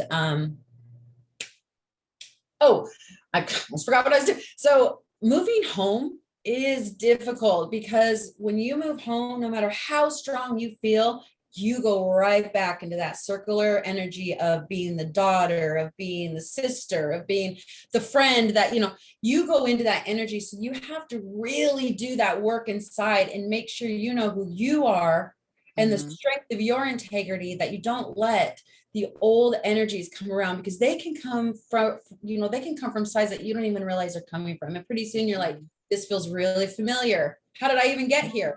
It's just really, really, moving home is hard. So I congratulate you for all the changes. You've had a lot of changes, a lot of big changes all at once. So just be really conscientious of that old energy coming back. And the people that you went online with a year ago are not going to always be there now. I mean, like you know, as you change, the people online change, because you're also, your awareness opens. It just all kind of comes into alignment. So don't give up yet. Okay. That makes sense. Great, great. Whoops, sorry, I did something funny on my screen. Okay, does I think we're normal looking again. Anyone have any other feedback for Laura Mermaid? And Laura Mermaid is a great name to use for your online dating profile. You can use it in That's addition true. to your real name. Yeah. It's playful. I would kind of just reiterate what Angie just said about, and I think a couple of the others, that you really attract what you want in your life. So if you start putting out there what you want and the good things that you want, the love, that kindness in your life, those are the types of people that you generate. We said something about this a little earlier. When you start to meditate and you start to be on these paths of loving kindness and thinking that way and being that way in your life, you start to generate the people that you love, that you need in your life like that. They start to come out of the woodwork, and those other people that you're not looking for that might be in your way, they start to fall away, because that just it's like it's a magnet thing. It's a magnet thing. You magnetize those people to you. So the more you love yourself, the more you work on yourself and work on that love and meditation, that will bring to you and bring about you the ones that you're looking for. So Thank you. yeah. Great. All right. Thanks so much, Michael. Thank you so much, Laura Mermaid. Thanks. I hope you, be in your heart and play and insist on people like that and see ways you might be hiding it, being around your family, and be a stand. They're out there. Thank you very much. You're welcome. There might be someone else that wants to move near you, so you don't only have to look in Spokane, and it might be somehow something even better opens up that's not in You never Spokane. know. With all these things that you've done, there could be even better. Mhm. Yeah. All right. Thank you. Well, let's see. I know we've got another question, and I want to mention too that I just put in the chat again. We have a feedback forum where we'd love to hear from you about how today was of value or how we could improve things. And if you are willing to share your email address with us, we will put you in a drawing for a free 30-minute session with one of us of your choice on the panel. Great opportunity to work with one of us, and we'd love to get your feedback. All right, let's see. So we have another question here. So Jamie, we are ready for you. Are you ready to ask your question? And I know you sent me a photo.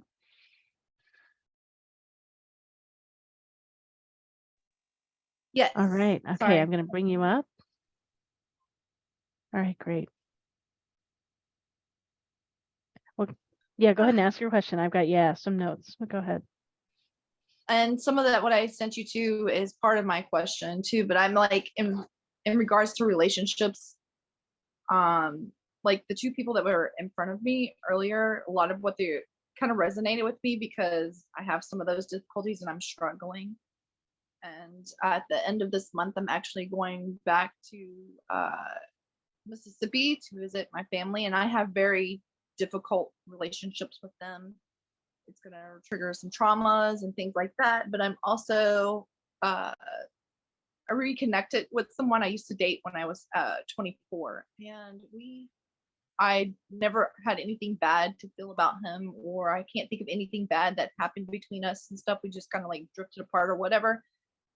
And one day out of the blue, his name just literally popped in my head. And so I had this feeling I needed to look him up on Facebook. And so I did, and we started talking a lot. Like almost every day, all day, every day, we video chat and stuff. And I just get a really good feeling about him, but also I may end up having to move back home. And I kind of don't want to do that. I love the West Coast is the best coast, and I love being over here. And I can understand where he's coming from. He is a single father raising his kids mostly by himself. He's like me, separated for a long period of time. We both try to date, and we get burnt out.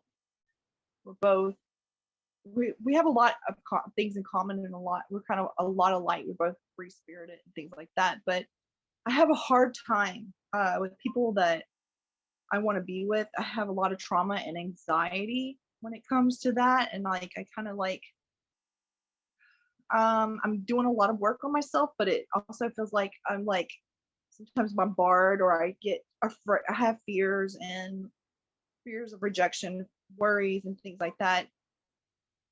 And I like with my family, I also kind of have a disconnection with them. I just don't want to deal with them. I have a hard time with friendships, family relationships, romantic relationships in general.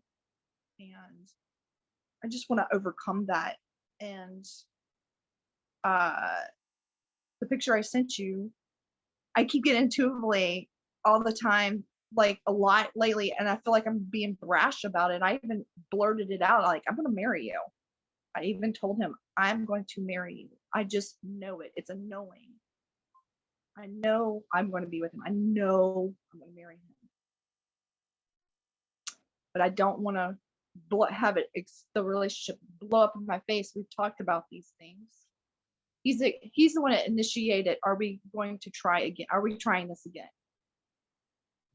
But You mean he has initiated, meaning he brought it up while you were connecting with him? He's the one that mentioned it first? Yes. Yeah, and did you say, is he back home? He's living where you had lived before? Yeah, we met when I was down. I was taking a hiatus because I was living up here, and I was going through a divorce. I was still with my first husband, who was my abuser, going back and forth. So I took a break, and I went back home for a little while to Mississippi, and I ended up meeting him just on a random whim at a bar where I was out, and like we just instantly connected, and we were with each other all the time. And it's like, even when I try to think of something negative about him or whatever, I can't. I just can't, and neither can he. And he's been hurt just like I am. He's a very giving, loving person, and he's been hurt a lot too. Yeah. And he even said that he's afraid, and I put on this brave face, like, yeah, I'm super confident and that we're going to be together and all this, da, da, da, da, da. But I haven't said, yeah, I have a lot of effing fears too. I want to say one thing that you mentioned that I think is relevant. I want everyone to know that you said this. You said,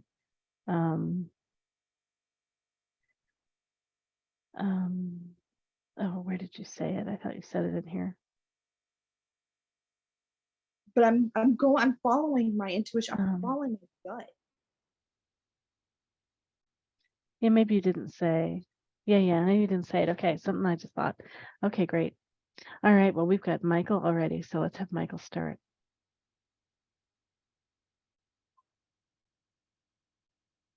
So, if you join me on these things a lot, you're probably always going to hear me talk about this a lot, because I think this is a big key that we all have problems with, that we don't deal enough with. We think we understand it, we think we know how to do it, and it's something that you need to practice, and that's loving yourself. We all need to learn to love ourselves better, and it's something we do on a daily basis. It's just like meditation, it's just like anything else we do, but it's something that I think that we need to take and make more of a priority.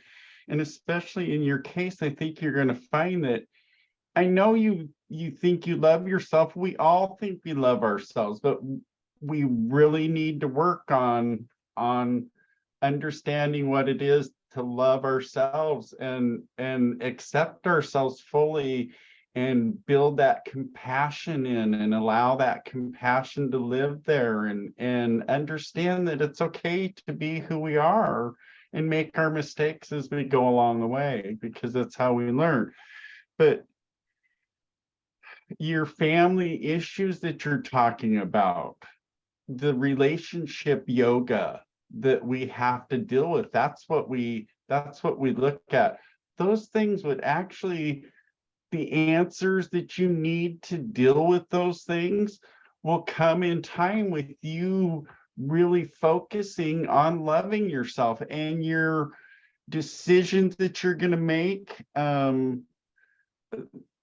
all those things that you need, those answers that you're looking for, you have them within you, but you're not willing to listen to them because you haven't given yourself the time, the compassion and love that you need to build in there. Can I add to that? Like, I have a lot of trauma with my mom and stuff. I have a love and extreme hate relationship with her.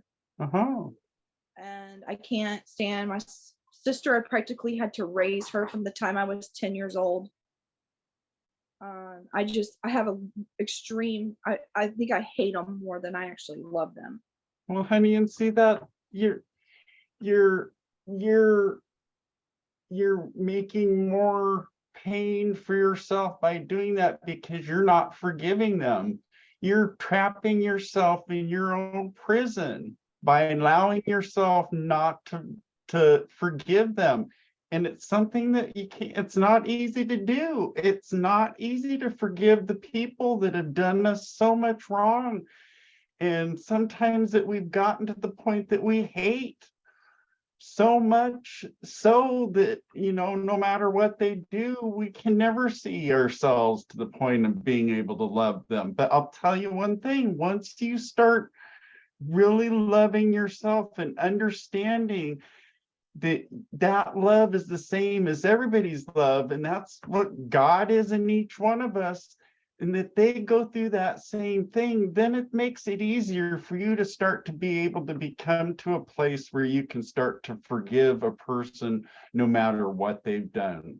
Yeah, and that's part of the reason why I'm taking this trip, because Gino is the one that inspired me to even blow a serious amount of cash on buying a ticket to even going down there. If I wouldn't have reconnected with him, I wouldn't even bothered. I'd been like, if my mom passed away, I'd probably buy a ticket to go to her funeral.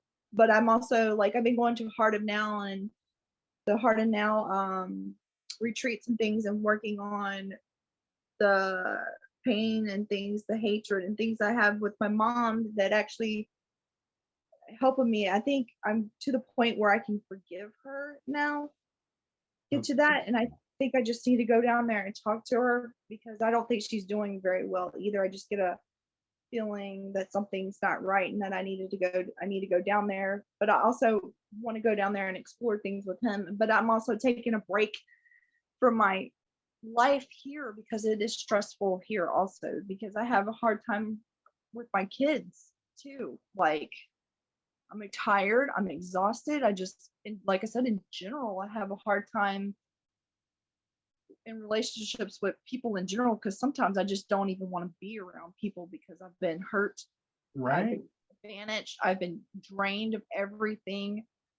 Like, relationships with men, I'm like always chasing because I have like abandonment issues. I have rejection issues. I have anxiety.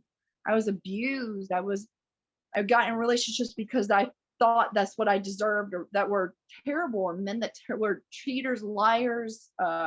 So And, it's just Michael, I want to say a couple things too that Yeah. Jamie said, so you know them. So it's Jamie, I found it. It's where you wrote me earlier on. So one thing is that you feel scared that you might be coming on too strong and unconsciously pushing him away. Mhm. And then also you mentioned that you I'm right, afraid. just some anxiety and fears and trauma coming up, right? Imagining getting involved with someone again that you really like and that you really want. So just all these things, so like showing up in the mix. Yeah, because I'm like, I feel like I've noticed I seem like I was kind of like love bombing in a way, Right. and like really pushing myself onto them, because I mean, like, he's told me like he's like validated some things for me too in our conversation. Is like, I really did you a disservice. You were really awesome. You're really nice. You're really kind. And I did you kind of a disservice back then, because neither one of us were in a place to be together and stuff. And because when I met him, he just got back from a tour of Iraq. He was over in serving in Iraq and Afghanistan. You I met him. you've both been through really terrible trauma and you were able to be there for each other. Yeah, and we Best like that you could. we're both really giving people and stuff, and we just do everything and go above and beyond until we're so exhausted, and we agree to do things sometimes that we don't want to do. Yeah, so it's bringing up a lot of your being able to receive. So Michael's got a little bit more to share, and then we've got Angie, DoveLight, and Anissa in line. So, Go ahead, you know, Michael. I would say for you, Jamie, that I think you are on the very right path and that you've come a long way. I would highly recommend, if you haven't done any energy healing, that working on your chakras, especially your heart chakra, is going to help you a lot. Balancing your chakras and working on that chakra energy is going to give you that extra energy that you need to be able to deal with those problems that you're having to deal with. But taking that from a heart space is going to give you that energy that you need. Yeah, when I'm down in Mississippi, there's a church I used to go to called Unity Church that does regular Reiki There stuff. you go. So I'm taking, I mean, not only am I trying to go back down there to deal with, reconnect with my family and do some of that healing, and I foresee that I'm going to be doing multiple trips down there, and also reconnecting with him and seeing him. But also, this trip is a lot about me, healing me, taking a breather from what's going on up here. I was in a car accident 6 months ago. I've plateaued in my treatments also. So I need to take a breather. This is more like a vacation, a reset, a renewal. Try to take this time to look at your heart in a new way, and look at the way you love yourself in a new way, and see in a new way how you can love yourself, how you truly can love yourself, and how that love can take the rest of your life away, because it can change you when you really go there. Yeah, and like I see a lot of myself in Gino. And I really love him. I feel like I love him. It's like a love story that's been 20 years in the making. That's great. Yeah. Good Well, luck to you. that's great. Yeah, so we got more feedback for you. So Angie's next. Hi, Jamie. When you were talking, several things came up. A big one, which I think Michael already talked about, was self-love. because of all of your trauma and everything that's happening. I love that you're feeling intuitive with Gino. I love that you're feeling like this could happen. That's something that you need to trust.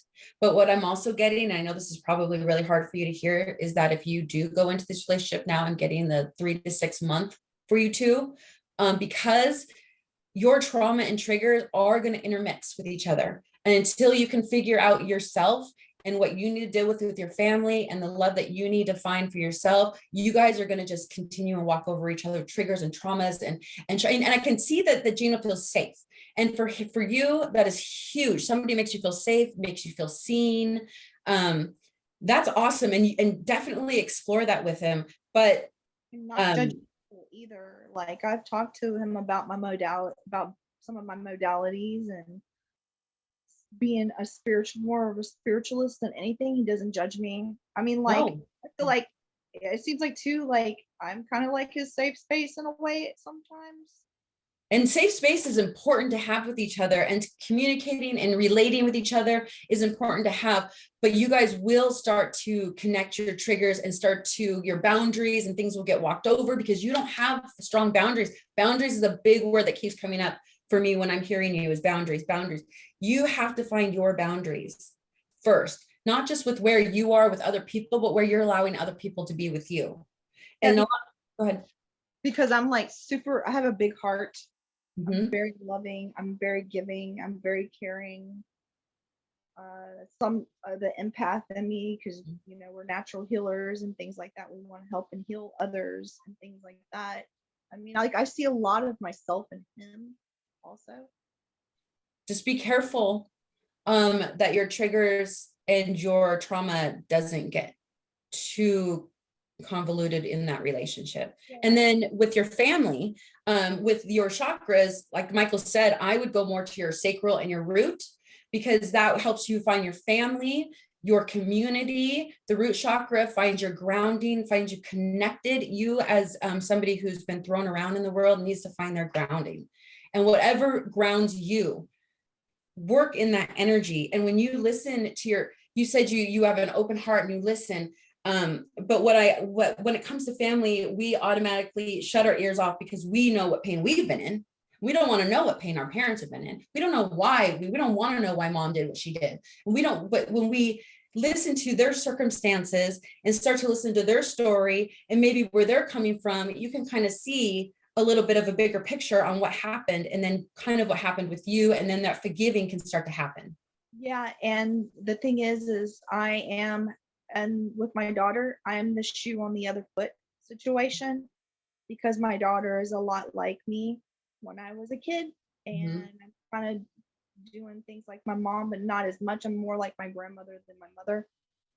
And I starting to be a little more forgiving of myself too. And I'm probably the reason why I'm like more kind of like aha moments with my daughter Madison and things.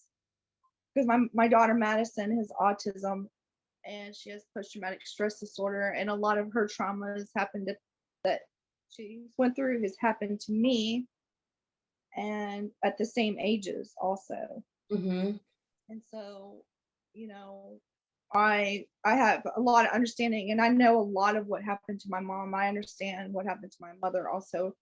I've been present for a lot of those times. Watching my mom get abused and beaten on in front of me, and all the fights and that. I mean, because domestic violence in my family is a huge family cycle and pattern. It has been going on for generations. I'm also carrying around generational or ancestral hurts and things that have been passed down through conception. Do you know you can heal your lineage by finding your boundaries and your gratefulness and your happiness, and you changing your vibration will then change the vibration of your family, because everybody sees what's in front of them and they see, wow, why is she changing? Why is she chosen different? So you can change your lineage just by changing yourself. That is because I feel like that's part of my purpose, that I believe it is. Stop. This crap is stopping with me. It's not going to carry on with my children. So I mean, I've had readings, and like one of my friends here. She does tarot readings and stuff for me, and all her tarot readings, especially surrounding this guy, have been like green light, green light all the way. Like, and I've been having like this intuitive pull, and I've been saying it for the past 2.5 years. I'm going to end up, and I feel it strongly in my gut that I'm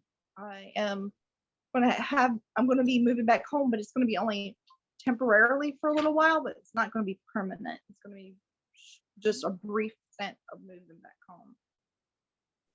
I think that would be great. And I think that this Gino guy, I believe I can hear it in you that you feel the intuition towards him. And I say, go for that. Just work on yourself.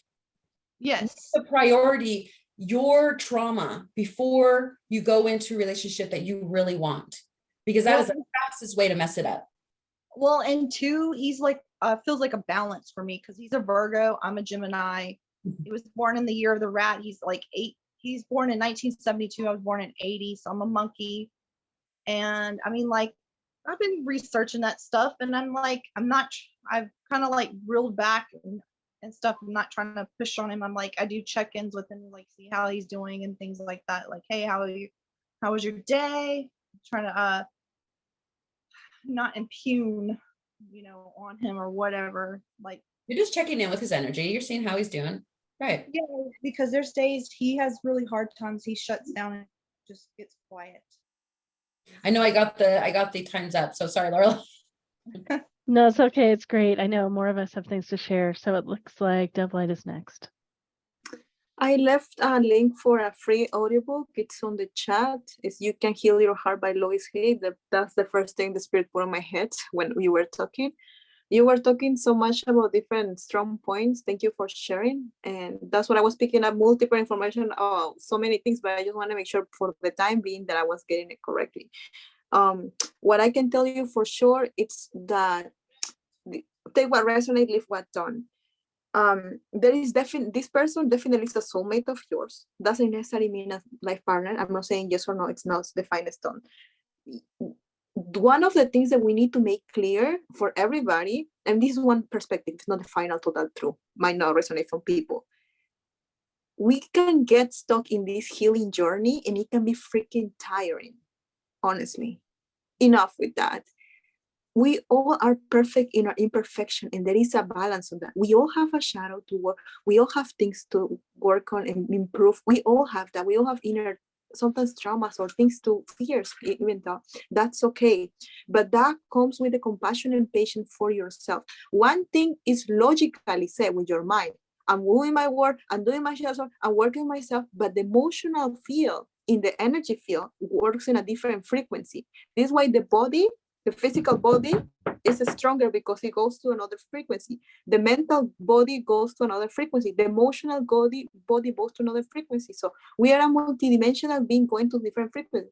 You can logically acknowledge that there is something to work or something to forgive, but if your heart and emotion are not ready, you cannot fake that. You are entitled to hate your mother. You are entitled to say, I wanted to have a mother. You are entitled to be angry at the situation, because until you don't express that in a healthier way, do karate, taekwondo, allow your space to say, I effing just wanted a freaking mother. You are entitled to express that. You do not manifest negative things by feeling human emotion. You manifest negative things when you hold them inside for a long time, because then you're creating like a tornado inside of you. So the healing journey, it's about having compassion for yourself. For when the next something come out, when your subconscious and your soul is ready to show you, it will come. You have a more loving to your best ability to manage with yourself. That happens to all of us. But you cannot get caught up in the freaking healing journey that's tired and it's, I'm already doing this, I'm already doing, why is not coming, why this and that. I'm picking up that it's going to be, yes, it's me, LR, it's stuff like, you are in the energy field to go to self-sabotage with this person. This person is a soulmate. This person is somebody to you, but you are about to do self-sabotage and big, huge deal with this person, because you have to learn how to balance yourself and you have to be patient with yourself. It's strongly they're telling me you have to ask for guidance. You generally have to trust. One thing that I learned working with the angelic realm, when the horrible things were happening with us as children, it's not that God abandoned us. It's not that the spirit of abandon. It's not that we're not worth to be helped. It's that for some reason, sometimes we are meant to happen to certain things, even though it sounds cruel, right? For a higher purpose or for a learning purpose, for something that we just don't understand. In the earth, sometimes good things happen to bad people, and sometimes bad things happen to good people. It's part of the duality of life. It's out of our control. But one of the reasons why you were able to survive these things with your inner light in your heart, because it's connected to the angelic or the source that you actually are willing to believe. Is not that they abandoned you at the time. They were holding a space for you to keep moving forward. Not even the highest archangel angel can interfere in your life if you're not willing to ask for help. They want you to start regaining a space to trust yourself generally, not just by really just talking out of your. I can see a part of your energy field leaving your body every time you talk about this, when actually it's honorable to have a space to talk about this. You need it, but you have to, if you choose to do so, only if you choose to be present in your body. I feel even the cat, you see spirit guys coming, coming. So they want you to remember that you do have a humor, sense of humor. They want you to allow yourself to choose to focus on the lighter side of life, even though it might look hard. I'm picking up that some doing type of voluntary work or helping somebody. It's gonna help you along the way, but you generally have to, if you choose to do so, to balance your life, balance within yourself. Now, you can think about self-love, you can do affirmations, you can do ABC and that. Ultimately, the actions that you do towards your well-being, it's what shows self-love. The actions, the general, okay? So I'm picking up in winter, you're gonna have more clarification through this process with this person, because there's no doubt that this person is a soulmate of yours. But if we go through the path of self-sabotage, this person is gonna show you what it's like to close your heart, to close yourself, and to feel disappointed again. So you understand that you are worth loving. And this is not on purpose. This is sometimes we need a reflection, because it's safer to see some situation from the outside than within. But in reality, the real healing comes from within. Now, you don't gonna heal 1, 2, 3 right away one day, because it's a process. It takes time. So what you have to, if you choose to do so, cultivate patience with yourself. And about your mother, if I didn't misunderstood, your mother, it might be passing away soon, or might be in a difficult situation, and you might regret not seeing her before something like that happened. Nobody's forcing you to see her if you don't feel ready to do so, but you have to be genuine to yourself. She didn't have to be the best mother or the most horrible mother, but if you, in your soul of soul, if there is a part of you that will still just say bye to her mother, because we all have an inner child who just wanted a mother, just wanted a mother. If you genuinely going to regret not going, if it's going to hurt you more than actually going, then please make a choice from your heart, wise choice, so you don't regret later on. Now, oh my God, I lost my, that's not, oh, sorry. Okay, I think I'm good enough for that. It's done. Well, the other thing I wanted to add is I am very kind of a perfectionist. I'm very my inner critic just like, and I encourage you to say this in past tense. Up until this point, but this day forward, up until this point, my inner critic literally tears into me. But from this day forward, I'm telling my inner critic to shut the hell up and just trying to ignore that in it. I'm going to ignore the inner critic from this point on, because that's where I get in trouble, and that's where the self-sabotage comes in up until this point. And that's what I was going to tell you.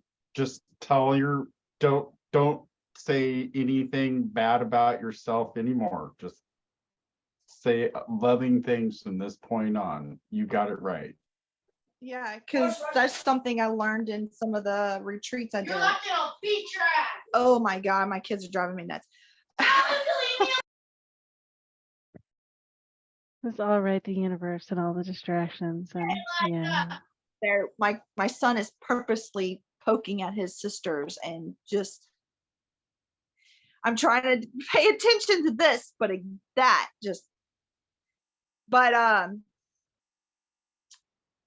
the inner critic part, but that saying up until now and this day forward is what I learned in the Heart and Now retreats, because they teach you to be like to Listen, calm. Yeah, I'm And- learning to love myself. I'm learning to say loving things to myself. Yeah, I'm saying loving things to myself. yeah, and that's been really helpful doing that. Actually, here in the near future, I was going to start taking some trainings for Heart and Now and trying to be a try to, instead of being on the side of learning but teaching and using And some of that. who knows, maybe he'll come out here too. Let's see. So who else has some feedback for Jamie? I know there's, did I see I saw your hand up. Did you want to go? Yeah. I Anissa? was gonna say something, but I didn't know if time-wise was okay to keep going. Go ahead. We got a few more responses and we'll finish up. Yeah. Okay. Go ahead. The first imagery I got was baby gate. So putting up your boundaries, and that was something that a lot of people touched on, with boundaries for you, creating healthy boundaries, realizing what your boundaries are and sticking with them. The next imagery was a dinosaur with a long neck. I can't remember what they're called, but so you put your neck out for others, and sometimes you do it recklessly, like unabandonedly, like you'll just do it for other people. And so, The brontosaurus, the with the big long neck. I mean, because, and I do that. I'm a Gemini, so I'm like that reckless abandonment. Like, oh yeah, I got this idea, and I'm gonna run with that. And I have ADHD also, so yeah, since you have that, it's also kind of like it's understandable why you don't want to be reckless this time with Gino, how you want to try to be in a more control of yourself, control of the situation. The next imagery I got was of a toy, and I don't know what it's called, but I used to have as a kid, where you had two strings, and if you pulled on it, it would spin something in the center, so it would cause tension. And as long as there was tension, the toy would spin. And so there's a lot of tension with your relationships and relationships with yourself. It's like, that's what's comfortable to you. That's what, not that it's comfortable in a good way, but that's what's known. It's a Familiar. Yeah, it's familiar to you. So you don't necessarily want that tension, but that's the tension that you know. So I encourage you to find ways to break that tension, to put that toy down, to quit fighting within and fighting with others with that tension.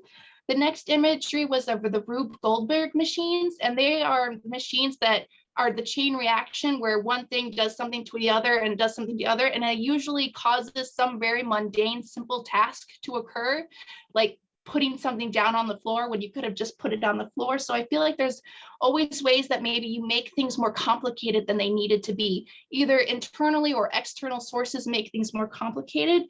So again, there's that familiar with the complication, and there's familiar with that tension. So trying to manifest and visualize, what would the relationships be like without that tension? What would the relationship within myself be without that tension? And the last imagery was a melting popsicle. So like this, Gino is kind of melting away some of your coldness, and that's a good thing and a scary thing. And I just want to caution you to make sure that you don't completely disappear, that you don't completely just become that stick or that skeleton of who you were, and of who you are. And that's what I want to add to that, because in past relationships, I have literally sacrificed so much of my dreams, my wants, my desires. I folded myself into pretzels to please that person. Like I was like a kind of a people pleaser, and to the point I caused a lot of disappointment, resentment, anger, and hatred. And I'm doing my damnedest not to do that now, and try to avoid that things. That's why I'm like, because like I noticed, and he brought this up, is like, don't you think we're moving a little too fast? But I'm thinking to myself, well, he technically may set the pace, because he's the one that brought up first, are we trying this again? Well, I even asked him, was like, what are we trying again? Because I don't know what the hell we were in the first place. And I think he thought we were in a relationship that kind of fizzled out or whatever. But he set the pace of the way things were going, and then I just kind of like ran with that. But it's still pretty really good. I mean, but this last like last week or so, it's been kind of triggering a little bit because the pace is kind of slowed down a little. But like I was saying, is like I can kind of feel myself like, oh, and I'm trying to stop myself too. I want to go back because of my injuries. I can't go back to work, so I want to focus going back to college and finish my business degree, my psychology degree, and you know, learn more about my modalities, do more of my healing journey, and these trips are part of that. And yeah, it's important to keep these things going. Yeah, and you know, make I just this whole trip playful and fun. And each see trip how is you fun. can connect there with people that have the same values that you've been developing here on the West Coast. So right, the Unity Church there is great. Right, and the people there might be great connections. I know Henry's got something to share, and I want to share a little bit. And yeah, go ahead, Henry. Let's get you unmuted. There. Yeah. So, Jamie, I had a chance to listen, but I wasn't waiting to listen. I was waiting for the cards to come because there's so much going on. Right, so much going on. Would you agree? Like, yeah, which is like it seems like a everywhere. like it seems like a constant theme or pattern in my life. There's always something going on. I've always had to fight for everything. But that's also part of being a Gemini. That there's like Geminis have 12 plates and 15 balls in the air. Okay, so that's definitely also part of that, and that's not a bad thing. It's not a bad thing. It's just a thing. And it's good to just acknowledge that, like, you know, if you wait for things to calm down, that's never going to happen. So I want to share with you the cards that came to the fore, and because I think they tell a story. So I'm selecting them right now. So I'm just going to tell you what I'm seeing out of these cards. I can barely see them myself. There's so much on this screen here. So the first thing that came forward was the gestation. So what these cards are saying, and you know, you just take this exactly how is right for you. Trust your own inner wisdom. The gestation is, that's where your relationship is. So I'm going to say this, but I'm not saying this is the truth. I'm saying this is what came through me, yeah, via the cards. So the relationship is in gestation. The abundance is the description of the relationship. You are in both roles, and the other person is in both roles. So this is an avatar for both of you, and the relationship is about being a cocoon for each other. See how this baby is cocooned? So the relationship is like here the message is not get yourself right before blah blah blah. It's more, you're going to be that for each other. And what there is to bring to it is to do everything you can in your power to maintain or achieve balance. Not maintain, but achieve balance. You're not going to achieve balance, but when you try to achieve balance, you're going to achieve some. You see what I'm saying? And then the way you can do that is through this card here. This card is the action card. This is agency. Can you see that lioness? Yes. So this lioness, that's the avatar for what there is for you to do now. Agency is when you are the creator of, when you know you are that, when you know that you can embrace gestation, you can embrace that this relationship is your cocoon. It is your cocoon already, just maybe not to the degree that it's going to be. And you are already trying to achieve balance. Like, it's good to know that, but it's through agency.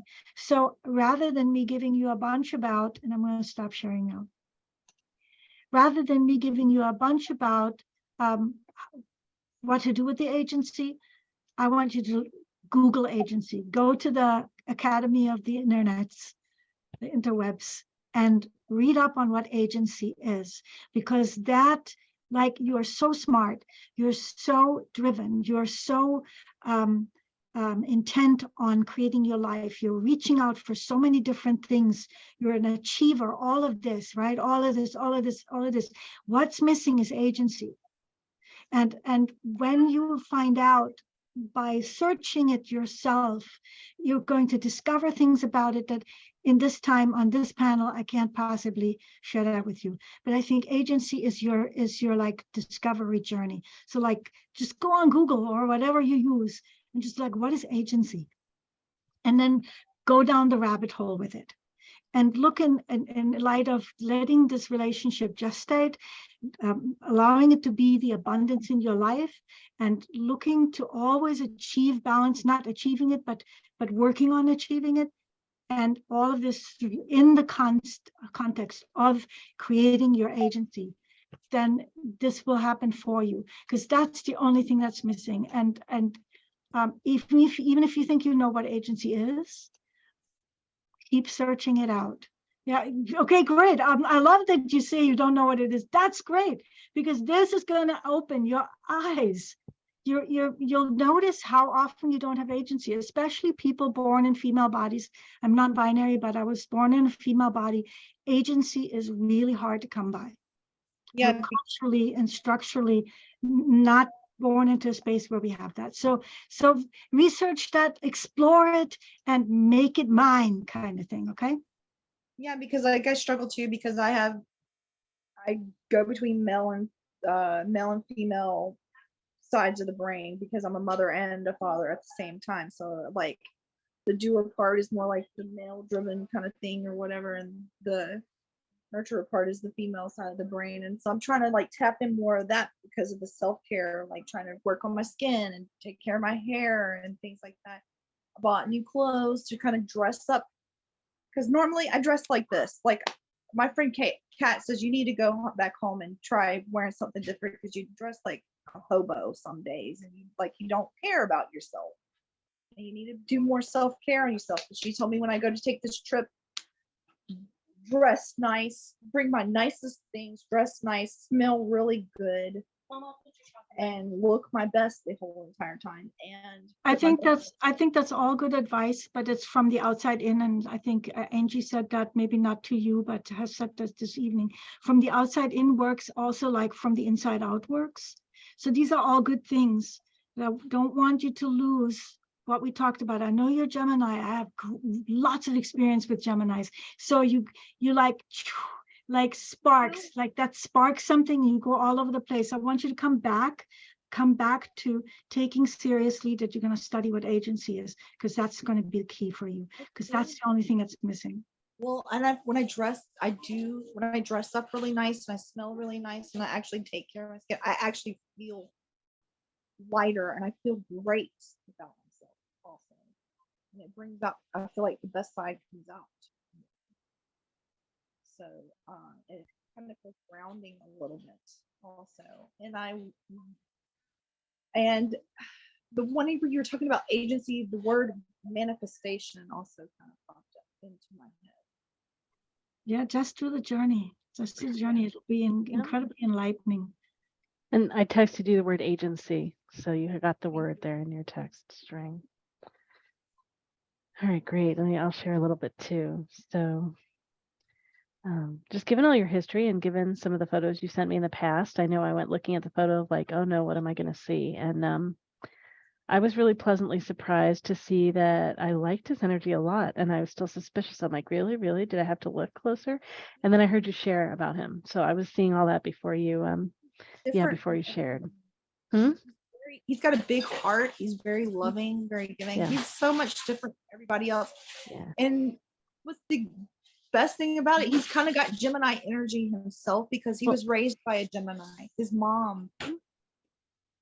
And yeah, so then part your energy is familiar. So I kind of we're all in alignment in general with each other. So part of what I want to support you in being able to step towards him, and I want to support you to be spacious. right? So I'm worthy of someone like him. It doesn't mean you can't be with him. I want you to, the spaciousness of I'm worthy of someone like him, right? For you to feel that and come to know that about you. So you can let go some of the attachment to it being him, because I think you're right that you could sabotage it if you grasp too much, right? I'm worthy of being with someone like him. I'm worthy of being with someone that gets me and supports me, someone who's honest, someone who cares, whatever all those things are. What's it like for you to say, I'm worthy of someone like him? Yeah, and I think I scare him. What's it like for you to say it and breathe afterwards? I'm worthy of being with somebody like him. Ooh. I am. Yeah, go ahead, I say it am. one more time. Yeah. I am worthy of being with someone like him.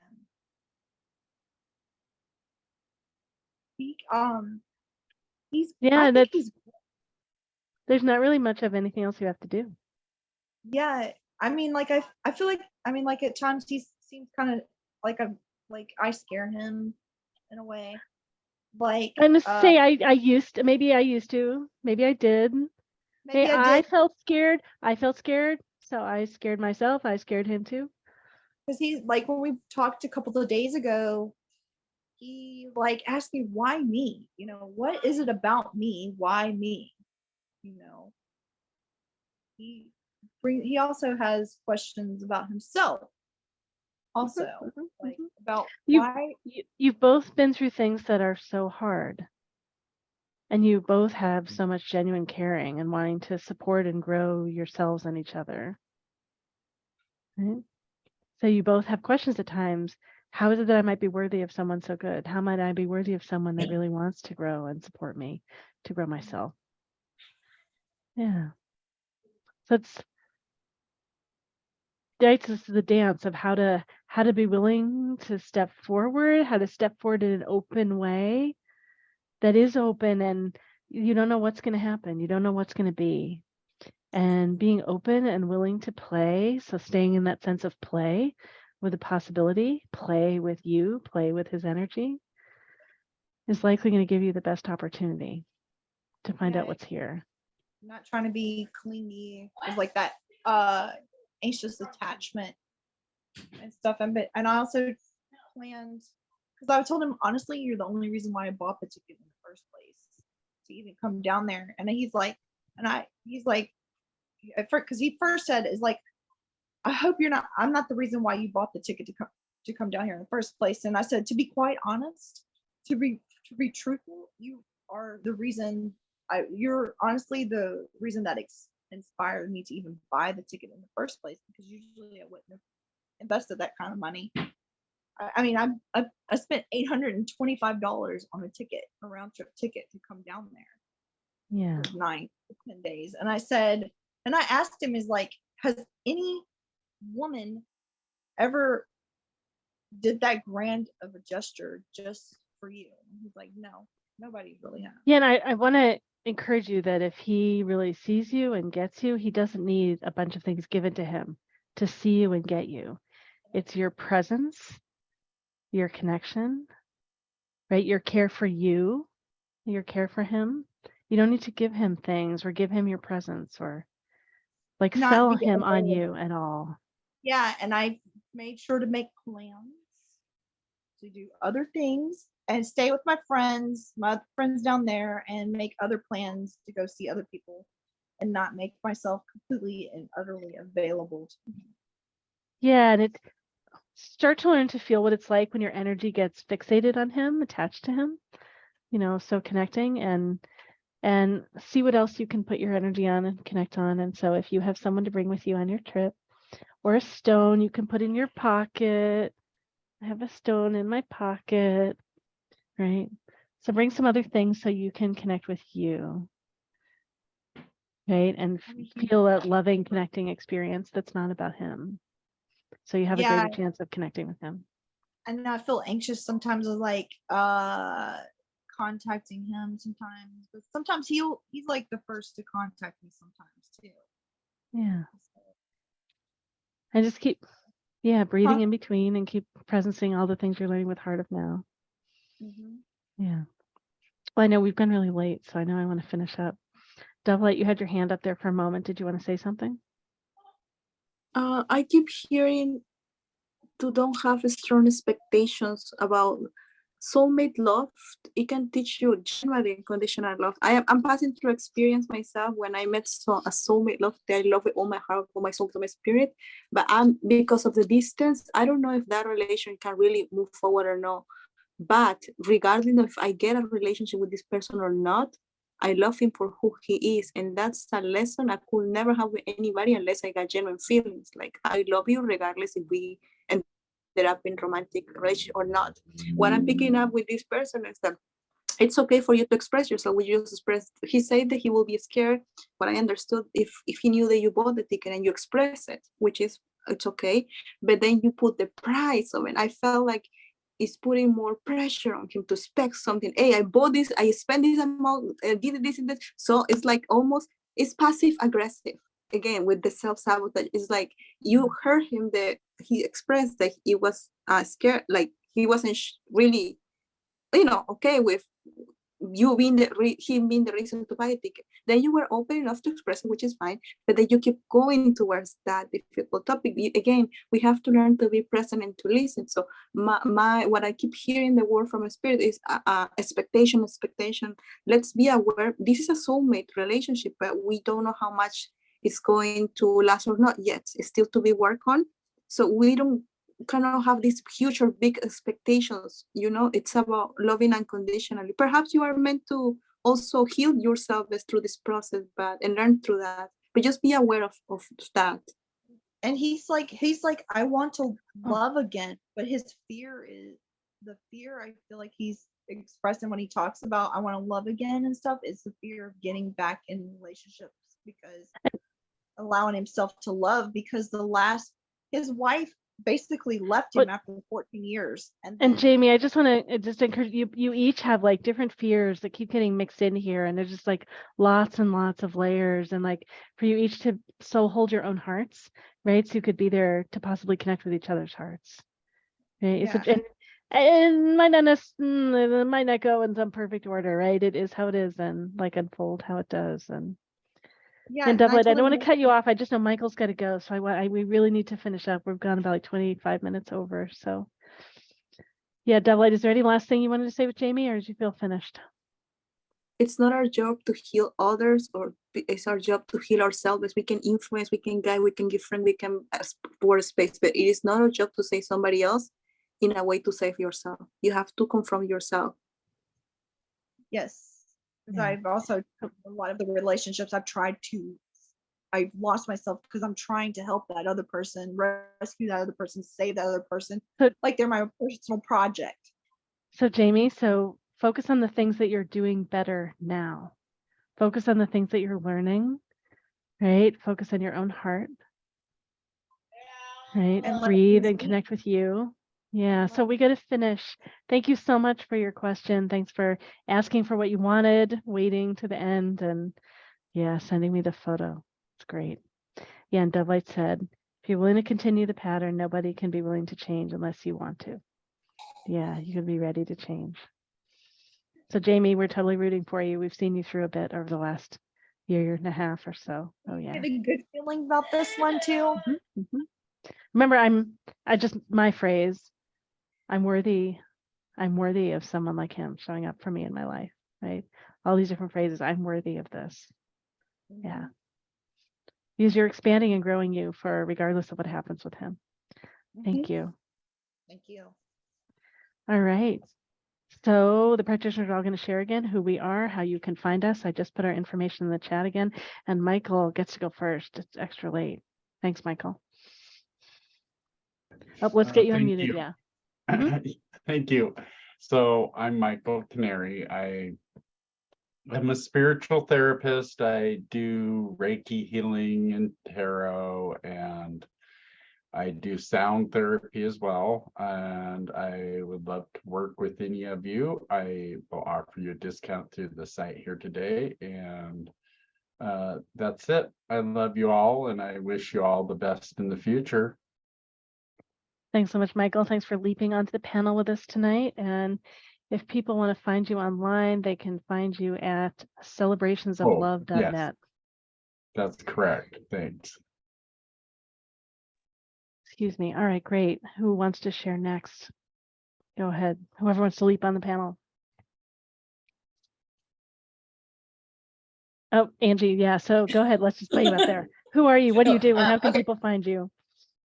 So I'm Angie, and I'm a spirit energy guide and a clairsentient psychic, and I help people manifest on what they truly desire, helping them find their triggers and traumas and walls, help them connect to the universe, help to understand kind of how the universe is structuring around what they're doing personally and currently. You can connect to me with at my website, Universal Restorative Energy, or my email at Angie@universalrestorativeenergy.com. Thank you. Thanks so much, Angie. All right, Henry, DoveLight, Anissa, who wants to go? I'll jump in quick. I'm Anissa Jade, an intuitive reader. I can be found at anissajade.com. That's ANISSAJADE.com. Thank you. Thanks so much, Anissa. And you're doing readings by donation. Great opportunity to work with Anissa while she's still doing them by donation. A rose for another rose. Oh, go ahead. Go ahead. I'm Henry India Holden, and I'm a metaphysical consultant, and I'm also the creator of the Mystics Tarot and Oracle deck. And I do life coaching and Reiki and tarot and spiritual guidance and ecotherapy, where we work with the beautiful Mama Gaia in the service of your healing or in the service of your life purpose. And I'm launching my card on the 21st of this month in honor of my partner, whose birthday that is, and because they've just had such a wonderful role in helping me create this deck. And during the launch, I'm giving away prizes. The first prize is a deck of cards. Second is attending the class that starts March 4th that teaches you how to work with this deck. And the third prize is a reading. And if you want to be present to the launch, email me at henry@henryindiaholden.com, and I will register you for the event. Thank you. Great. And Henry's information is in the chat. And DoveLight. Is the launch event online or in person only? Oh, that's a very good question. It's online. Oh, yeah, I want my free day. I want to participate. Thank you. My name is DoveLight. My honor and blessing to be here. A rose for another rose. I was trying to find the rose icon, but I cannot find it. Oh yeah, here it is. A rose for another rose. If nobody buys you flowers for Valentine's, buy it yourself. Trust me. It's not, even if you have a day for Valentine's, still buy yourself a rose. You know, it's nice. I'm just a regular person. I can say I'm a psychic, a medium, and this and that. But even to be psychic and medium, you have to have common sense. So I'm still working on it. I'm still working in progress. You can have a 20% discount with the coupon. My English and Spanish is coming out. You can have a 20% discount with the coupon SOUL for any session for coming to this panel or any reading. And I'm just grateful to be here because we learn from each other. Like nobody has the perfect answer. Nobody has the perfect life. We also a work in progress. So we really grow from these questions and from talking to each other. So thank you, everybody, and see you next time. Thank you, DoveLight. And I'm Laureli Shimayo. I'm an intuitive eye reader, body psychology coach, and matchmaker. You can find out more about me and my background at laurelishimayo.com and the calendar for all my events, all the MeWe events. And also you can find out about my eye readings at intuitiveeyereading.com and the page on soulmates at matchmakingsoulmates.com. I have a lot of drop-in groups for matchmaking so that you can learn with me during the process, get feedback from me during the process of dating. I do private sessions as well. And I'm doing another drop-in event for starting and growing your intuitive business with Lisa coming up soon. I know I've got information in the chat about all these too. And we have a pranic healing event with MeWe coming up next week with Shraddha. So pranic healing, it's going to be a 4-hour event with a group healing in the beginning, some sessions either in the group or private readings, and then another group healing and more private or group sessions. It's up to you if you want a healing in the group or privately. And then we have panels coming up on healing childhood trauma. We have another online fair coming up, and a panel on animals. Anissa, are you going to be on this one? The Witch is Familiar in Animal Communication. So nudge, nudge. And we've got in-person events coming up in Bellevue this weekend, February 18, 19. We have the largest fair there we've had so far. We have 90 booths at this time. We are going to see about fitting in a few more as well. We'll be in Linwood, March 18, 19, and then we'll be in Portland, March 25, 26. So thanks so much for doing all of this with us here at MeWe Fairs. Thanks for your attendance, for holding energy and learning all together, jumping in as practitioners and asking questions, and all the things that we do to make this all happen for all of us all over the web, of all the people watching on YouTube as well. Thanks so much, everyone.